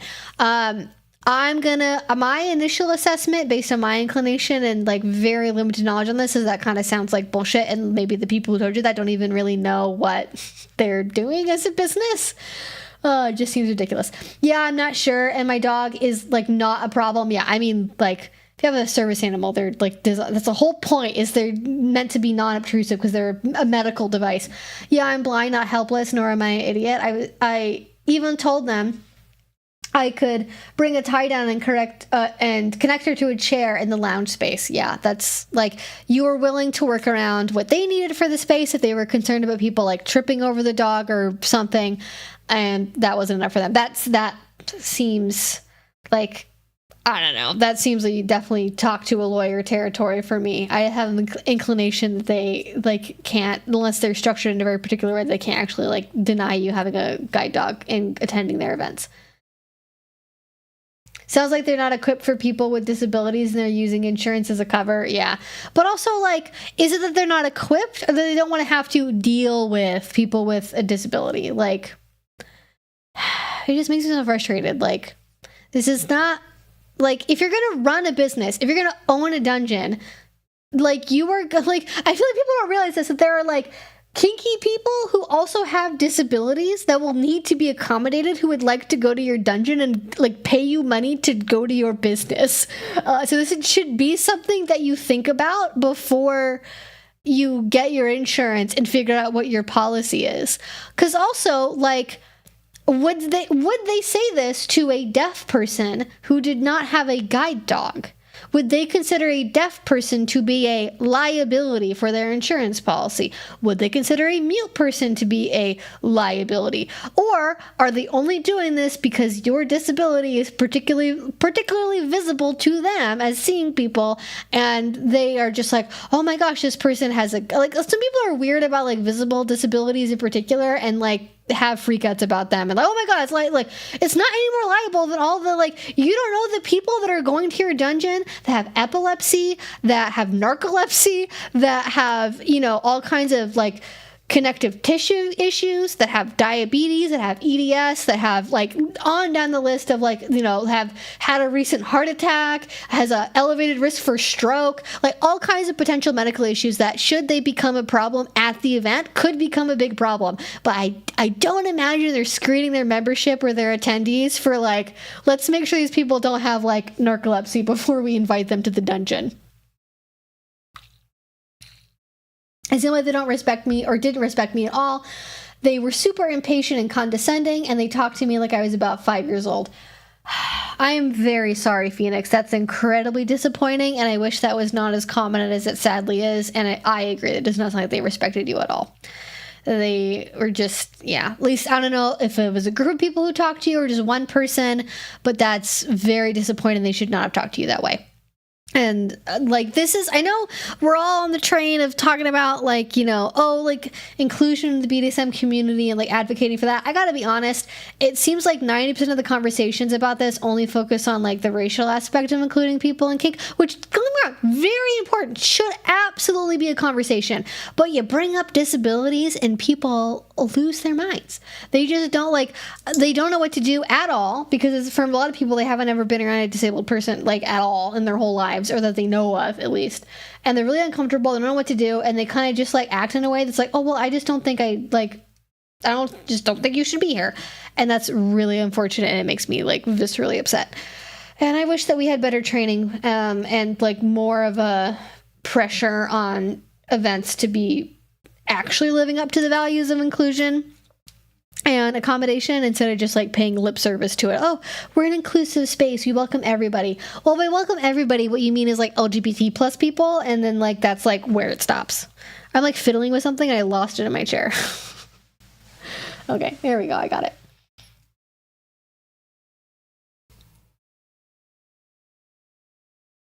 Well, F them. Sadly, this is too common. Kink is acceptance of difference. And to exclude somebody because they aren't sighted, yeah, what the fuck? Yeah, exactly. It's very dumb. It's just very, I shouldn't say it that way, but, like, it's just, it's ignorant, it's ableist, it's sadly common, and I hope that you can find someone locally that can support you and, like, help you understand your legal situation better. And, like, if you don't want to deal with them again, and you don't want to have to, you know, you don't want to talk to a lawyer, that's fine. You know, I'm not telling you to do anything if you don't want to do it. I would just encourage you as that potentially being an option, so you can, like, call them out on their bullshit, because, you know, maybe if you do, they'll change. Or maybe they'll, like, you know, have a better understanding of their own insurance policy. You know, who knows? Some of you just have no idea how to accommodate, are embarrassed in using insurance as a smokescreen. Yeah, I think someone else said that too. I definitely agree with that. It's just, they're like, oh, no, it's insurance. And it's like, where in your insurance says, like, we don't cover injuries that happen to a blind person? Like, what do you think is good? Like, what? Like, I guess the interpretation of that is they just think that somehow you'd be, like, more prone to, like, I don't know, injury or something, and then, like, suing them, I guess. Like, ridiculous. Just ridiculous. Don't you just love it when able-bodied people tell people with disabilities how they need to navigate their disabilities? Makes a lot of sense. Yeah, exactly. I will say, being a blind person in the BDSM scene has been an experience. People don't understand how I can function or form relationships, or they can't picture themselves as a blind person. Yeah, I have sadly heard that before from actually we have a number of members in our community who are also blind. So I've heard that before from other people, that there's a lot of infantilization and people just are like, wow, how can you do this thing? And like, I mostly have experience with this from like the like deaf and hard of hearing perspective, less so the blind perspective, but it happens also there as well. We have people who are like, how can you do kink if you're this or that? And it's like I don't know, like, speaking of percentages, like 25% of people in the BDSM community are neurodivergent. So like, I don't know, like, where are we drawing the line here exactly? Like, because there's lots of people in the BDSM community who are all different flavors of neurospicy. And if we start drawing lines in the sand about how able you have to be to participate in kink, that's going to get messier real quick. We welcome everybody. No handicapped, exactly. They're like, we welcome everybody. By everyone, we mean bisexual women, gay men, and like people who are white passing. That's what we mean by that mostly. Yeah, I'm just that's my own personal opinion on the matter, but I see a lot of like saying we're inclusive for the sake of getting brownie points for that, but then not actually being inclusive. Unlike my dog, who loves everybody. You love everybody, don't you, sweetheart? But especially little children. You love kids. So sleepy.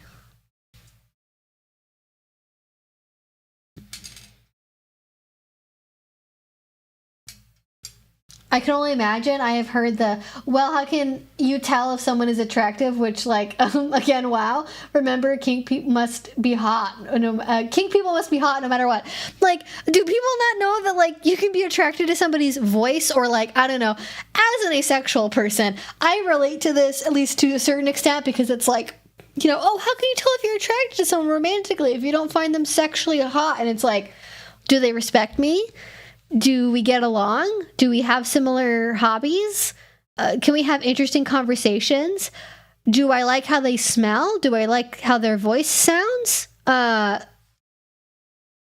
I'm gonna be attracted to someone and they don't have to be like physically hot. What the fuck? Ridiculous. My dog also loves cats. Obsessed. Absolutely obsessed with cats. With neurodivergence and hidden disabilities, abled people draw the line by denying their partners having these conditions. Oh yeah. That's a very good way of putting it. That's sad, but good way of putting it. You get a lot of people that are like, oh, well, actually, you know, this isn't bad because, like, I don't have to be visually confronted with this thing that, like, definitely will be a problem at some point when it does become apparent that there's an actual disability or neurodivergence thing happening here. Yep, yep, I'm asexual too. Maybe by their personality. I know, it's like, do people really just literally think like, is this person fuckable to me? Yes or no? That's the only question that fucking matters. And it's like, I don't know, maybe I like who they are as a person. Maybe I appreciate their values. Maybe we have the same kinks. Like, ridiculous. Absolutely ridiculous. That's all I can say about it. Jeez.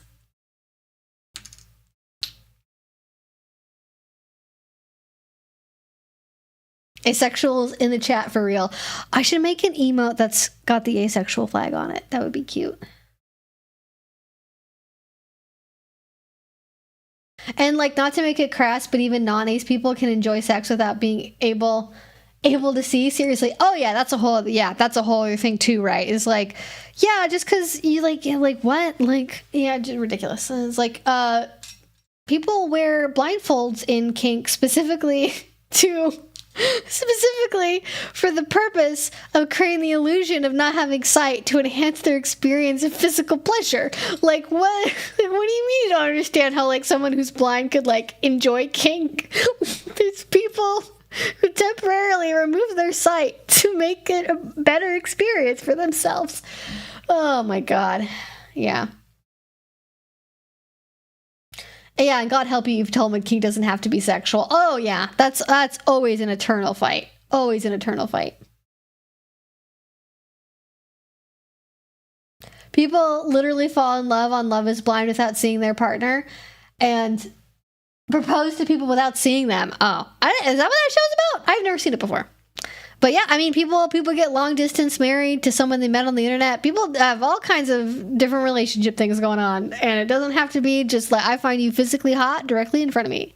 But also, people who are blind can be like physically attractive to people that are seeing. Like that's also a thing that happens. Also a possibility. I did feel mentally stimulated by the Marxist-Leninist arguing with me about hedonism, though. That was a fun conversation. Oh, accidentally hit the send button before writing the question. Difference between top/bot. I mean, hopefully that means bottom. Are we abbreviating bottom to bot now? I don't know why, that's very funny to me. And dom/sub, not many seem to know the difference. This sounds like it's quizzing me. So I have made many videos about this. Here's my delineation between top and bottom and dom and sub. Dom and sub are specifically words referring to power exchange, where one person is the leader and one person is the follower. This can happen in many different flavors, many different kinds of role play, many different levels of power exchange. But if you're participating in some degree, some level of power exchange, some version of the time, generally speaking, you can be a dom or a sub. And that can be part of your classification as somebody who is a leader and somebody who is a follower. Whereas a top-bottom is more based on who is performing the actions of the scene. So you can be a top who's performing the actions of a scene, but is not taking power over the other person or the other people, or you are not dictating like something in a power way. You're not giving them orders. You're not commanding them. You're simply conducting the actions of the scene. And the bottom is the one who is receiving the actions of the scene. And they, likewise, may not be giving up power. They may not be giving up authority. They might not be following the person who is their top. So one is simply about who is giving and receiving actions. The other is about who is giving and receiving authority, power, etc. So that's the short and sweet definition of it, basically.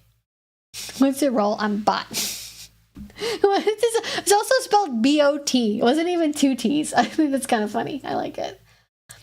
You don't experience the role exactly how I do? How? I know. And it's like, I get that from the other side too, because as an asexual person, obviously there's things about the heterosexual and, other sexuality experiences. And I'm like, wait, what? You do what? How? What? Why? And it just confuses me. So I get that too from the opposite side. But also, I don't ever try to like tell someone they don't really experience something or that they can't do something because of their orientation. I can respect something and also not understand it at the same time. A big if true, but it is actually true though.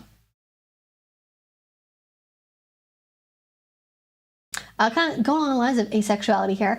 I have a question. Is it normal to be curious about and wanting to try certain aspects of BDSM, but are a sex repulsed asexual? Hopefully I worded this in a way that makes sense. Yes. So I'm not sex repulsed. I'm sex neutral, but I know many people in the scene that are asexual who are sex repulsed.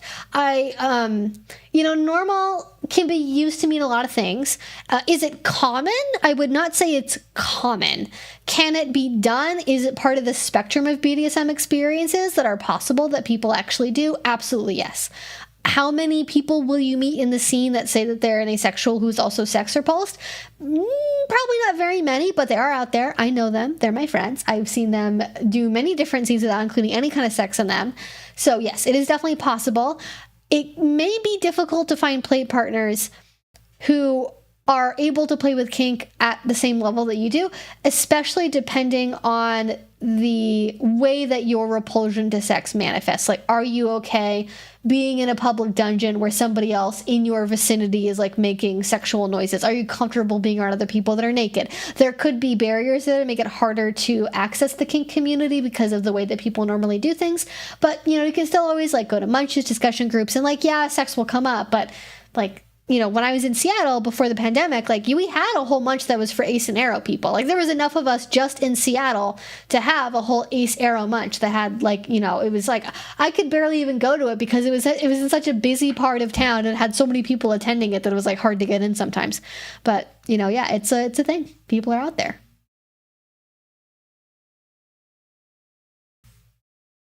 Oh my God. Seriously, there were some rope tops that were encouraging a culture of blowjobs as a kind tip.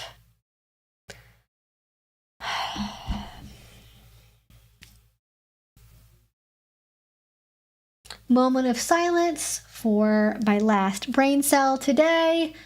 I think I just saw it float up to heaven. Okay. The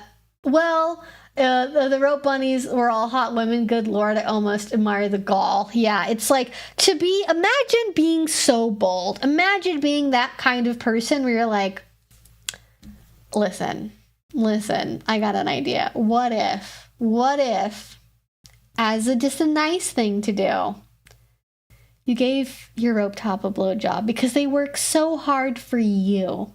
They don't get anything. It's almost insulting in the sense that it insinuates that rope tops don't even really like doing rope. They're just doing it to get sex at the end.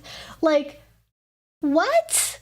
No. Do rope because you like doing rope, not because you think somebody's going to give you a vanilla blowjob at the end of it. R.I.P. my last brain cell.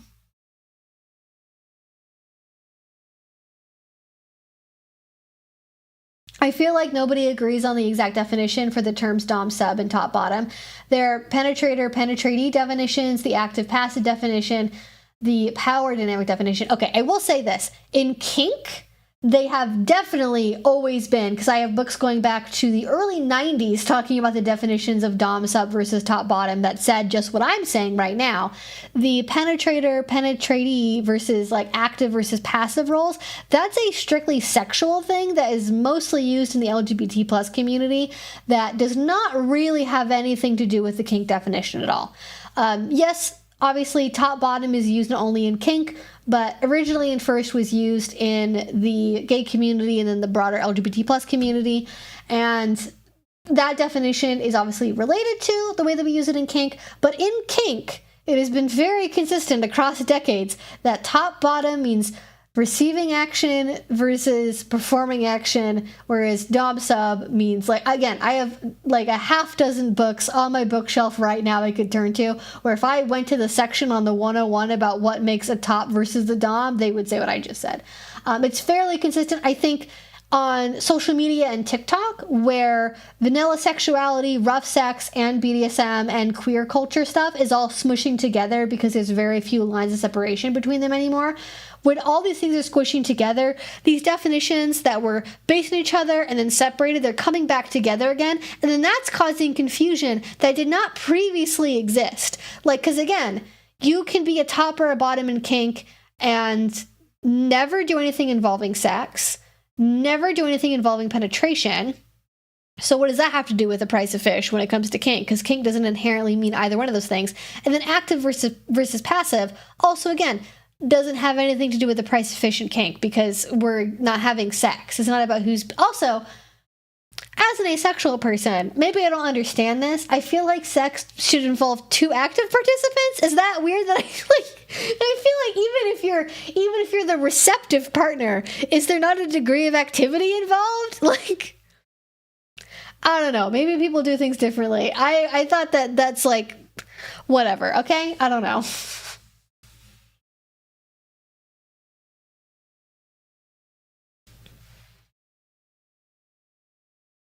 Speaking of finding partners, is anyone else struggling with finding new ones? I go out to parties regularly and usually meet people that are already partnered, or I never see them again. Yeah, I think that's a very common thing. I think I've experienced that, especially not even on like kink specific stuff, but dating apps I feel like are like dry right now. Like I've gone through like on OkCupid where I can see match percentages, so I can kind of tell like how well I'm matched with somebody.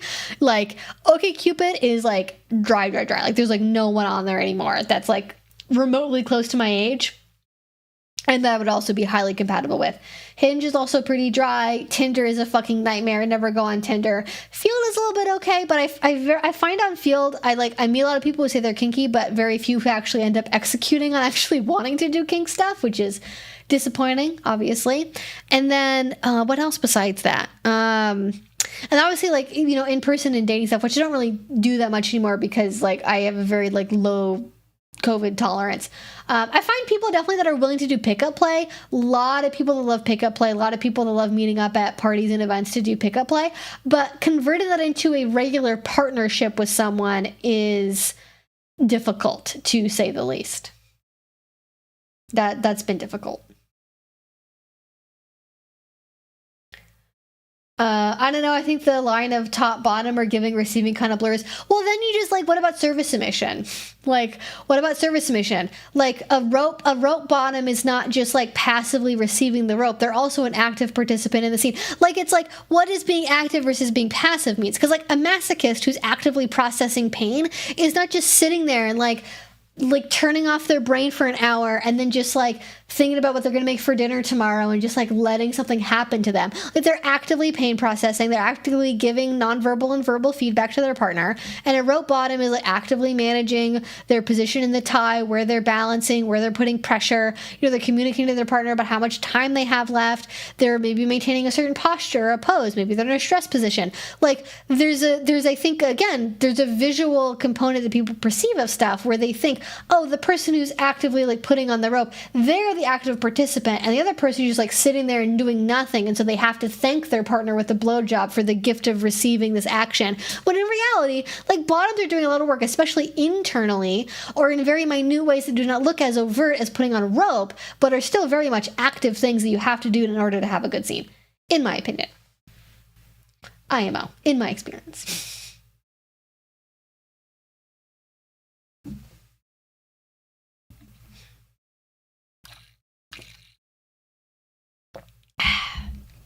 I've never done this lifestyle before, but how can you find someone who is honest and trustworthy and not just there for you, send cards to and not scam you?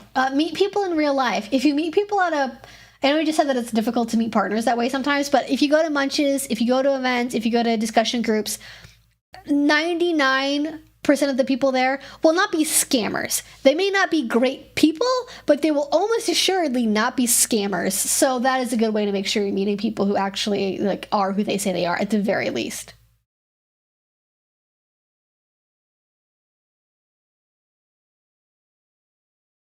I was going through your yes, no, maybe checklist today. What is Western bondage?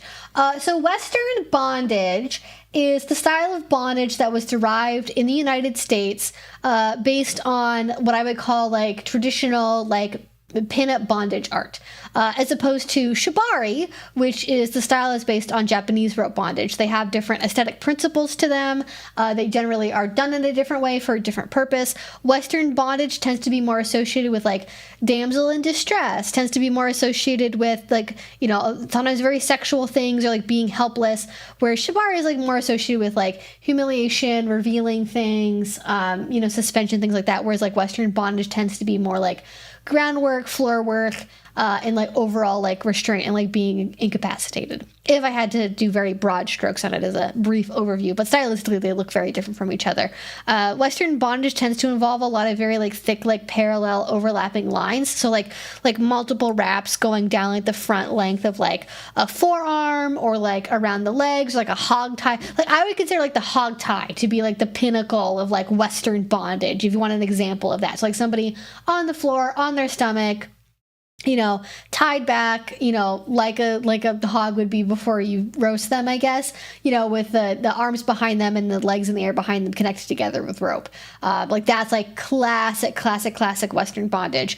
Whereas Shibari, tends to have a little bit different of an aesthetic form, different ways of doing it. But they overlap with each other a lot. Like a lot of people think that like Shibari is based on the ancient Japanese art of Hojo Jutsu and like blah, blah, blah. And like, yes, it was to a degree, but also like the people who originally were developing the aesthetic of Shibari and how they were doing it also took inspiration from Western bondage cartoons and from the media that was being put out and the pornography that was being put out. Like it wasn't just in isolation. There was a lot of actually cultural exchange that was happening both between Western and Japanese artists, but then also more broadly in the kink community between straight and queer, between cis and trans, between sex worker and civilian. Like there was a lot of cultural exchange happening in the early days of kink between many different communities that eventually ended up creating the synthesis of kink that we know it as today. So yes, that's the short-ish answer there.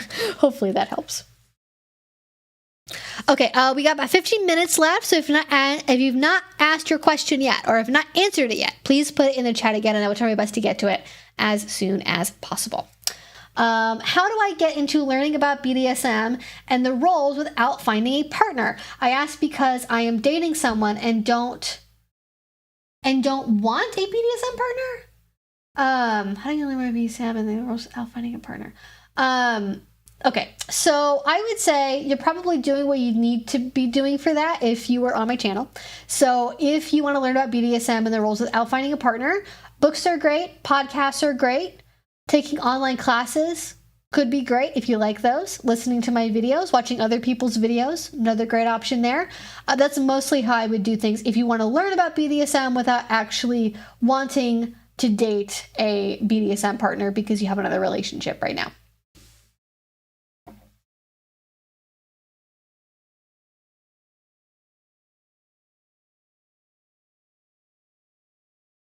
Playing well with others is a great book. Yes, that's a really good one. Good question, Mira. Okay, let's move on to another one here. All right, the resident Aussie told me that I pronounced the name of that town right, so I'm gonna feel proud of myself. Yeah, Armadillo, exactly. It's from Armadillo.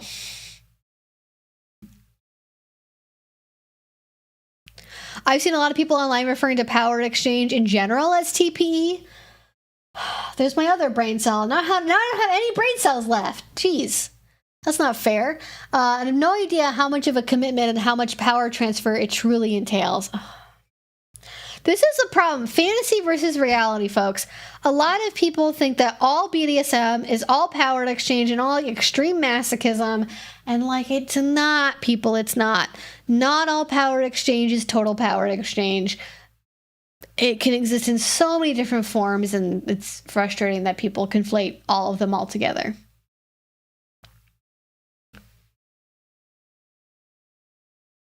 Oh, this isn't a lipstick. It's a lip gloss. It's it's the Milani Fruit Fetish. What is this? The strawberry melon one. I have like a clear one too that I use more often, but this is the Milani. It's Fruit Fetish. I love how Milani can put something with the word fetish on it in every drugstore in America, but I can't say the word fetish on a YouTube video that's meant for adults. Like, a child could pick this up and put it into the shopping cart and be like, Mommy, what's a fetish? Like in real life. But I can't say the word fetish. But it's a good lip gloss. I like it because it's not too sticky, which I normally hate with lip glosses. But it makes my lips a little bit dry if I wear it a lot, but I gotta have something on these English lips, all right? Like, listen, God did not bless my people with the adequate sized lips, all right? I'm working with what I got here.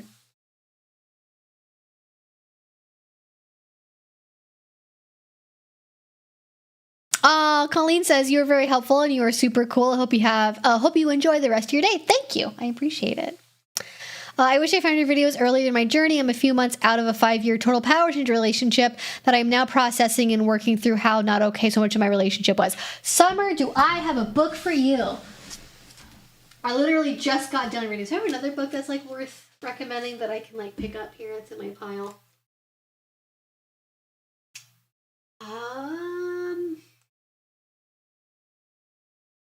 This is probably the best one.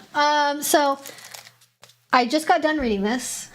This is all my sticky notes. The blue is activities and like exercises, and the green is like important stuff. So this is Toxic Relationship Recovery by Jamie Mahler, who is I've never seen it. Has anyone ever seen a book include somebody's Instagram handle before? It's at the Recollected Self, Jamie Mahler.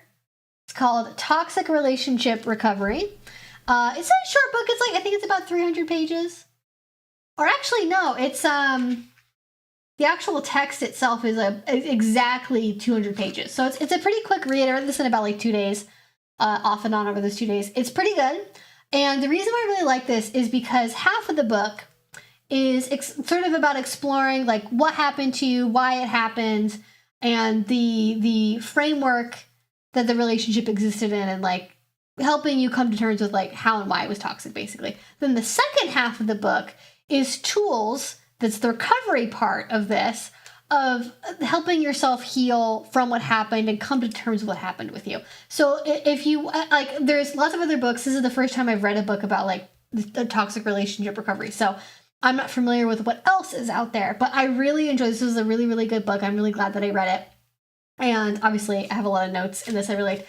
I'll just read you kind of the, I have a single special orange sticky note I used for, like, what I thought was like a really key takeaway, which, let me read this for you. Relating to people in a healthy way is hard work. Being able to identify what love is and what love is not takes time, effort, and a considerable amount of energy.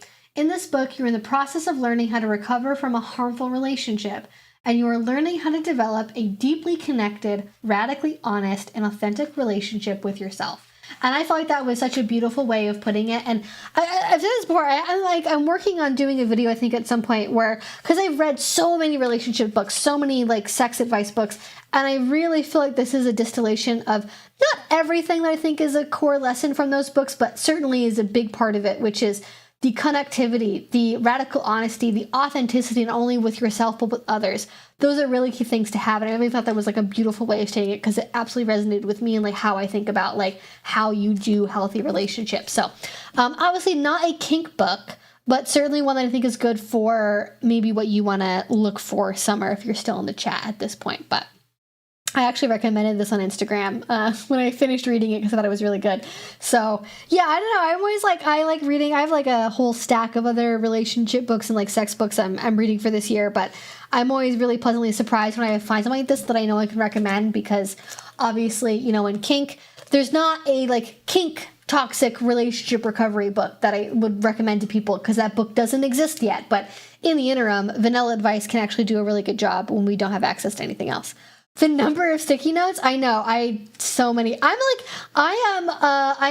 a rampant sticky note person. Anything that seems like it could be important, I will sticky note it all. Like I have one of, that's like I sticky noted like what are the pillars of toxicity, you know, like that's one of the sections I looked at. So yeah, there you go.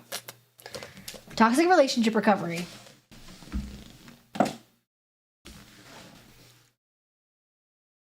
I don't know what book I have that's the most sticky noted. That is not the most sticky noted book I have, though. I think maybe Hot and Unbothered could be definitely up there. I don't know if there's an ebook version of it. I got it in person. It was at Powell's bookstore. So I'm not sure if it's got an audiobook version, but maybe it does.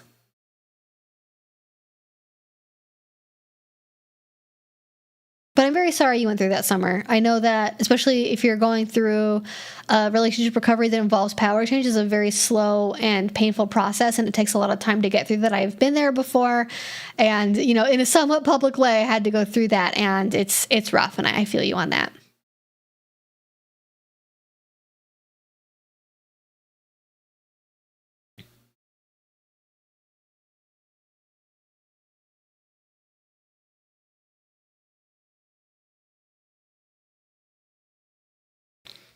Okay, let's get to some other questions.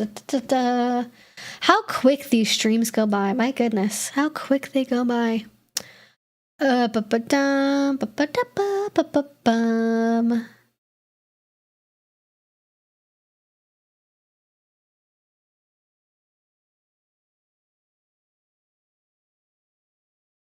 Ooh, I eat apple cinnamon oatmeal. That actually sounds pretty good.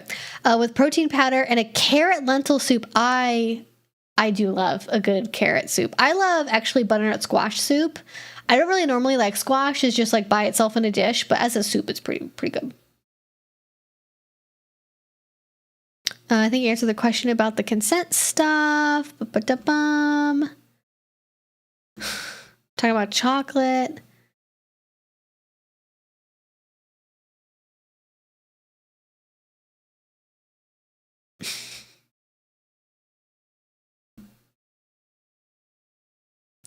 Oh my god, why are Aaron and Twixie beefing? I missed something. Why are they beefing? No beefing. It's okay, you can beef. Just It is nice not to have to process Marxist theory in the context of gender roles and power structures. That is true. I appreciate that. Is FetLife the best way to be active of all the apps and websites? Yes. For better or worse, FetLife is the best way to stay up to date on events because pretty much every other website is insanely restrictive of BDSM events.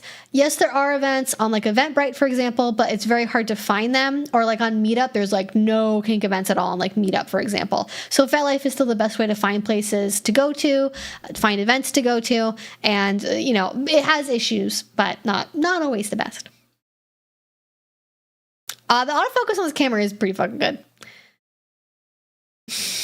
Bandit is Bandit is like my external brain cell. So if I ever run out of brain cells completely, as I already have tonight, she can keep me operational. She'll keep me going. Obviously I don't really have 2 brain cells, so I'm making a joke, but yeah. If you don't mind, could you please summarize your points on not seeing groups on FetLife? I really appreciate you answering my question, but the audio cut out during most of the answer. Oh, no! Yeah, I'll go to that again. So my main points about the FetLife thing were, I think I could see it being a privacy thing because FetLife did something similar recently for event attendance, where now you can make your event attendance private as opposed to being automatically public by default as the only option. I'm assuming it's not a glitch because that would be unusual, but it could be a new privacy feature that they're working on, and I imagine it'll be something that you can opt into or opt out of. I can see it being something that is good for privacy and maybe could help people feel more comfortable being part of groups and participating in them in the sense of like reading posts on them if they know that not everyone around them is going to know that they're part of like, the example I used was I Love Big Titty Goth Girls group, like let's join that one. But also I could see it being an issue if like you're trying to vet someone and get a sense of who they are. If they've joined a bunch of like, turfs of FetLife, the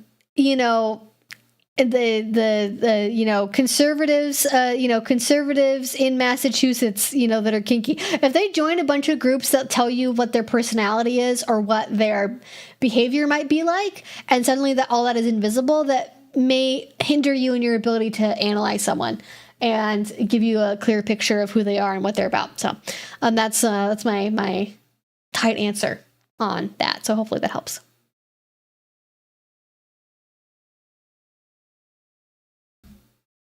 How does one go into being a switch?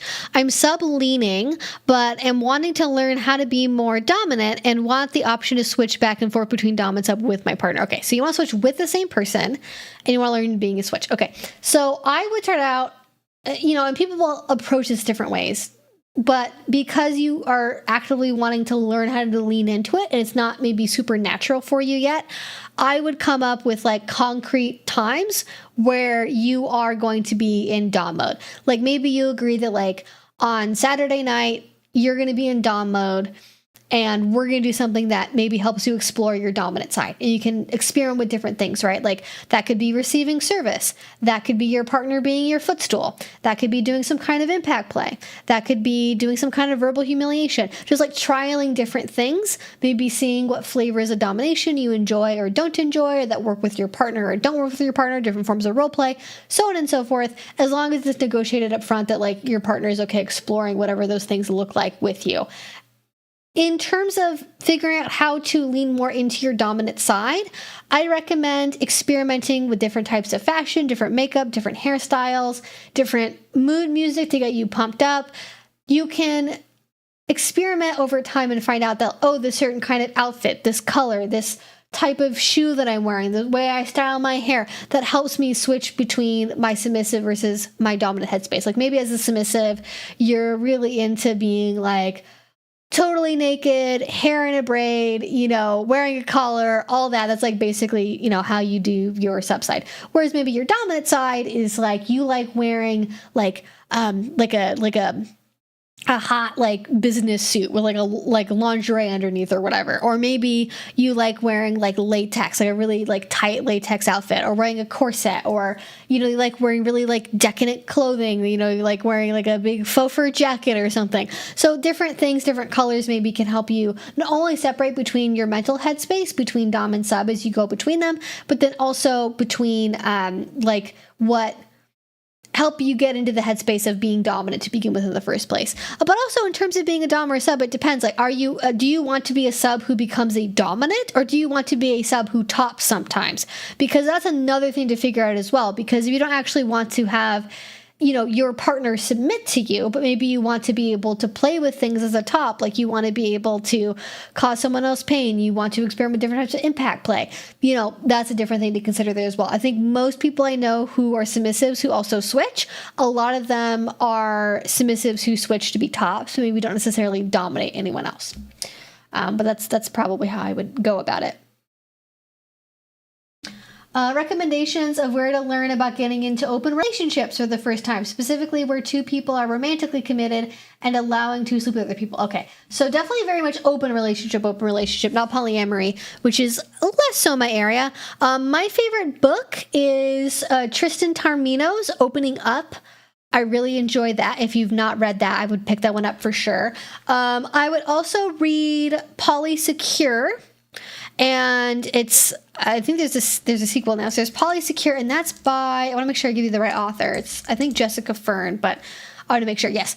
There's Polysecure, which will also apply to open relationships as well. It's mostly about understanding like attachment and attachment theory in relation to open relationships and polyamory. So there's Polysecure, which is by Jessica Fern, and there's also a follow-up book to that, which is Polywise, which is building on that base of talking about attachment theory. So I would start there. The Ethical Slut also might be a good option for you as well. I don't normally recommend that one because it's a little bit older, and it is more focused on open relationships, whereas I tend to focus more on polyamory, but that would also be a good one to look at as well. The reason why I like Opening Up in particular, too, is because it focuses on so many different ways of doing polyamory and open relationships. It's not just polyamory. It's not just like swinging. It talks about all different ways of having an open relationship. And it's not something that's just focused on like a multi-partner romantic relationship. And I would probably say there's a couple other books. There's let's see, what are some of the other ones? There's like designer relationships, which again is going to be more focused on like a broader spectrum of different relationship types. That one is by Mark A. Michaels and Patricia Johnson. That's designer relationships. There is building, actually there's one that is specifically about open relationships. There is by Dr. Liz Powell, there is building open relationships. That's a really, really good one that's focused on open relationships. And there are podcasts. There are some YouTubers. The YouTuber I would probably recommend is a therapist, actually. Her name is Mickey Atkins. I always forget if it's Adkins or Atkins. And it's Atkins. I'll link her YouTube channel, actually. And she talks about open relationships. Okay. She actually has a really great podcast she does with her long-term partner, I think her husband, and it's a lot of good information. She talks, again, mostly about polyamory, but a lot of the advice that she talks about is also applicable to open relationships in general. But yeah, that's what I would go to if you want to look for good information.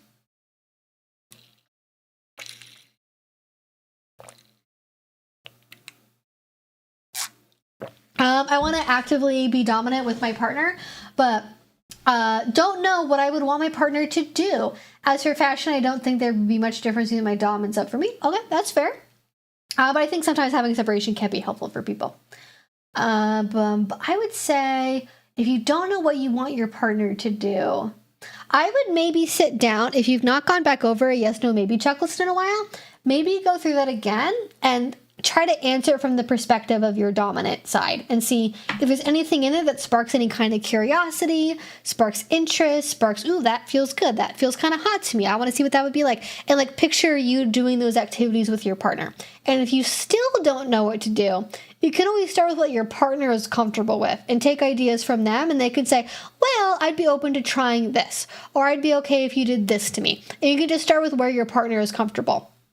Also, maybe it'd be a good idea to go to a party or an event, even like there's a lot of like brunches and stuff for femdoms, going to an event that is catered to femme people that are dominant. As I guess I'm assuming based on your name that you're a female person, but maybe not. So I apologize for assuming. But, going off of that, I would say maybe going to femdom events or events that are catered towards male submissives and female dominant people, either actual events, which would be really great for seeing scenes and maybe visually observing things that, oh, that seems like a fun idea, I like to try that. Or just like going to talk with people who are femdoms and kind of, getting their ear for a second and seeing maybe what they're into. But I find that being in an environment where everyone else there is femme, or it doesn't have to be like femme, but like female, or identifies as being a woman, or like anything along that spectrum. I find that being in that environment really helps people feel comfortable opening up and discovering that side of themselves in a way that, like, being the lone female, like, you have to be kind of fucking brave to be like the lone female dominant in a room of like 20 other male doms, because there's a degree of sexism that sort of inherently exists where like a lot of men will just be like, hey sweetie, need help with that flogger, and it's really fucking annoying, and I've literally personally experienced that. So like it helps to be around other people that can understand where you're coming from and help you with that journey, because there isn't a lot of representation. I would also, maybe if you want to look at some movies, I really like The Duke of Burgundy. It's a little weird, but it is a fun one. It's a little weird at the end, but that's a really fun one. Duke of Burgundy, Love and Leashes, great movie. And then there's another one that has a femdom in it. What am I thinking of? Actually, R100 has femdoms in it. What's the other movie that has a femdom in it? It's like actually good. I totally just blanked on what it was. I have it in my movie list that I just updated.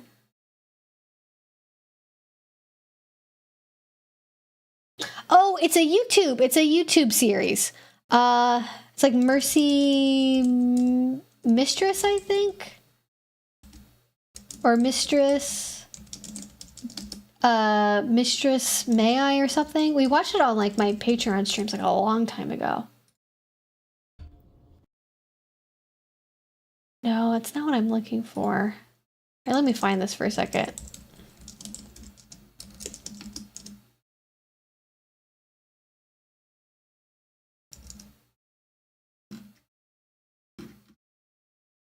Maybe it's Mercy Mistress? They did like a whole YouTube short. Ah, it is Mercy Mistress. This is like a little YouTube short series that also is about like femdom stuff that you might enjoy. Just to get some inspiration for stuff to do in that. I've asked my partner about what he wants to try, and he's repeatedly said, I don't know, so that doesn't really help. And I am bi-gender, so I'm both a guy and a girl. Okay, good to know. So, yes, I think just looking at kink representations maybe in media could also be good if you want some ideas of, like, maybe finding a way that you can relate to somebody and, like, what they're doing. Because each one of those I talked about, the Duke of Burgundy and then Mercy Mistress and Love and Leashes, very different vibes from the doms in each one of those pieces of media. So you might relate to something they're doing in one of them. If your partner does want to be a sub or a bottom, though, they are going to have to figure out how to say what they want. If they want to submit, they can't just go, I don't know, whatever you want to do. Like, that's cute, but it doesn't really actually help you at all. So I'd recommend, actually, maybe that could be your first thing as a dom to do is like, okay, for my first act as a dominant, you have to tell me one thing that you want me to do. Because that's what consent is. Like, you have to tell me one thing that you want me to do to you. I don't like bonding. I don't think bonding is a good representation of dominant energy at all, which is why I did not recommend it. Yeah, Mickey is great.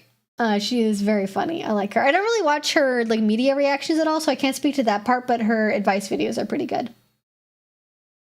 I do think kink has changed the way I view life. I think it helped me like understand the diversity of humanity and how vast the range of our experiences can be, and how even if we are all very different from each other, ultimately so commonly in life we really want the same things, and it's the same themes over and over and over again, but they come out in different ways and different flavors that just work with different people's brains.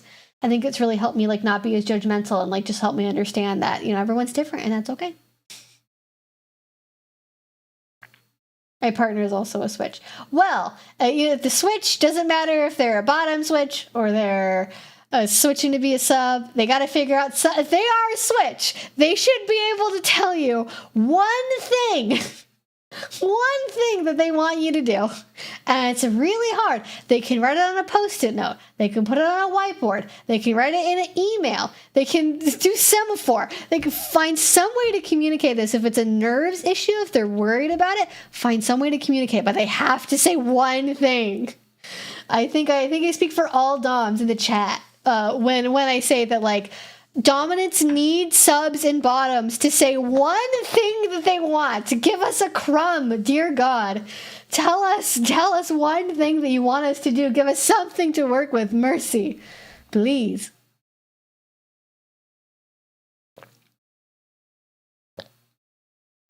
I do think season 2 is better than season 1 of Bonding, but it's also still not, like, great either.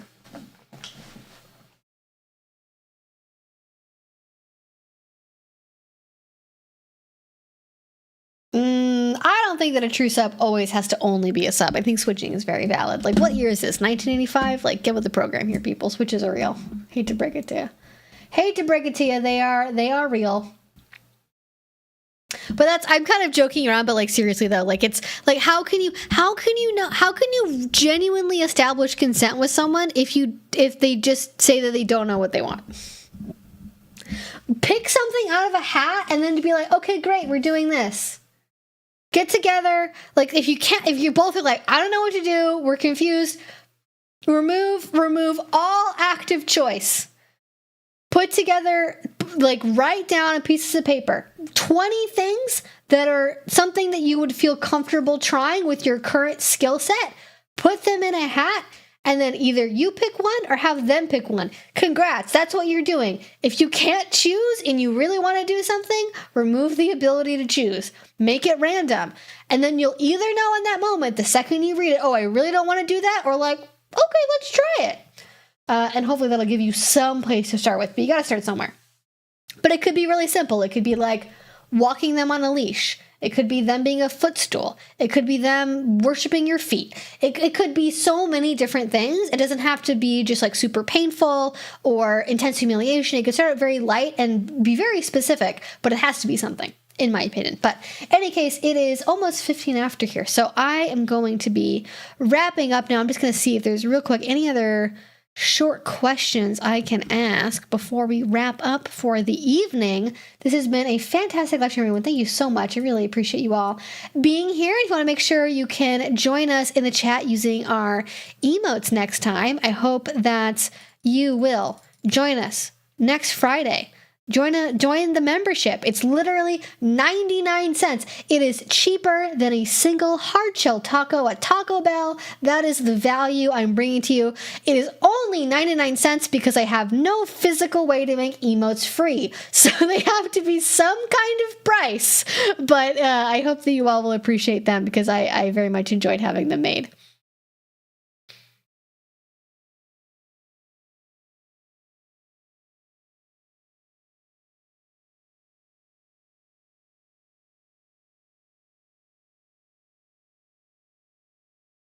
We're gonna have, and I think we have enough members now to where next Friday we're gonna have some more emotes uploaded. So, yeah.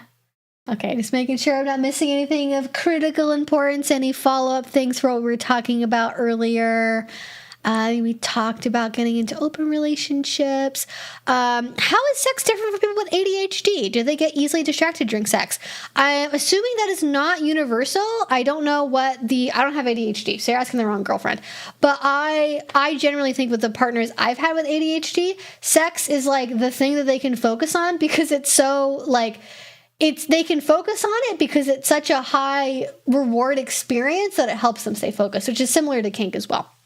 But actually, recommending the channel again, Mickey Adkins, not Atkins, not Adkins. I was gonna say that, and I have it linked in the chat already. It's just put her YouTube channel in there again because why not? She deserves the link. She has a lot of videos about ADHD and neurodivergence as it relates to sex and relationships, and maybe you'll get a more thorough answer there. But good question because that is that is a thing. But a lot of people have in their life and they want to know about. It's funny, actually, because I kind of hate having to do sticky notes while I read. I do them because I know I'm going to reference them for like future videos, or like if someone needs help with something specifically. I like annotating helpful, like, you know, like research books, but my actual like reading for pleasure books, I do not annotate at all. That is a strictly a workbook thing. Oh my goodness, no way. I mean, you worked on the show Bonding. I mean, I heard good things about people who worked on the set and, like, you know, that it was a fun thing to be on, but the actual finished product, the messaging was not necessarily where I would have wanted it to be at. We never learned what the violet bar was. That'll have to be left for next time, I guess. I'll have to do some more research on that one. Maybe look on FetLife or something. As a dom, I've honestly felt insecurity about the idea of switches because my insecurity doesn't like the idea of my partner not getting all their needs fulfilled by me. But that's something I had to work through. So if you're prejudiced about switches, maybe you're just insecure.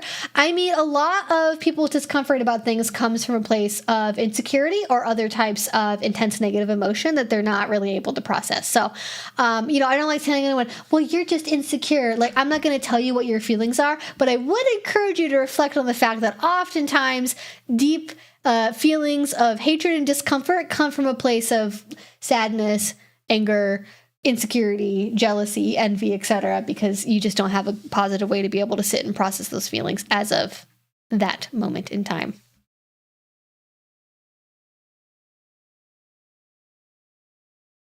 Anyways, that's going to be it for now. And thank you so much for becoming a member. Persnickety, oh my god, Persnickety cosplay. Wait, is that your icon is from Cheese Sweet Home, isn't it? From Cheese Sweet Home? Oh my gosh, I used to read that manga. It was very cute. It was a good little easy reading book for sunny summer days. Okay, anyways, that's going to be it for now, guys. Thank you so much for watching and for joining us as a member, as just a regular old viewer. And I will talk to you all again very soon, next Friday. And hopefully you will join us there at 6 o'clock.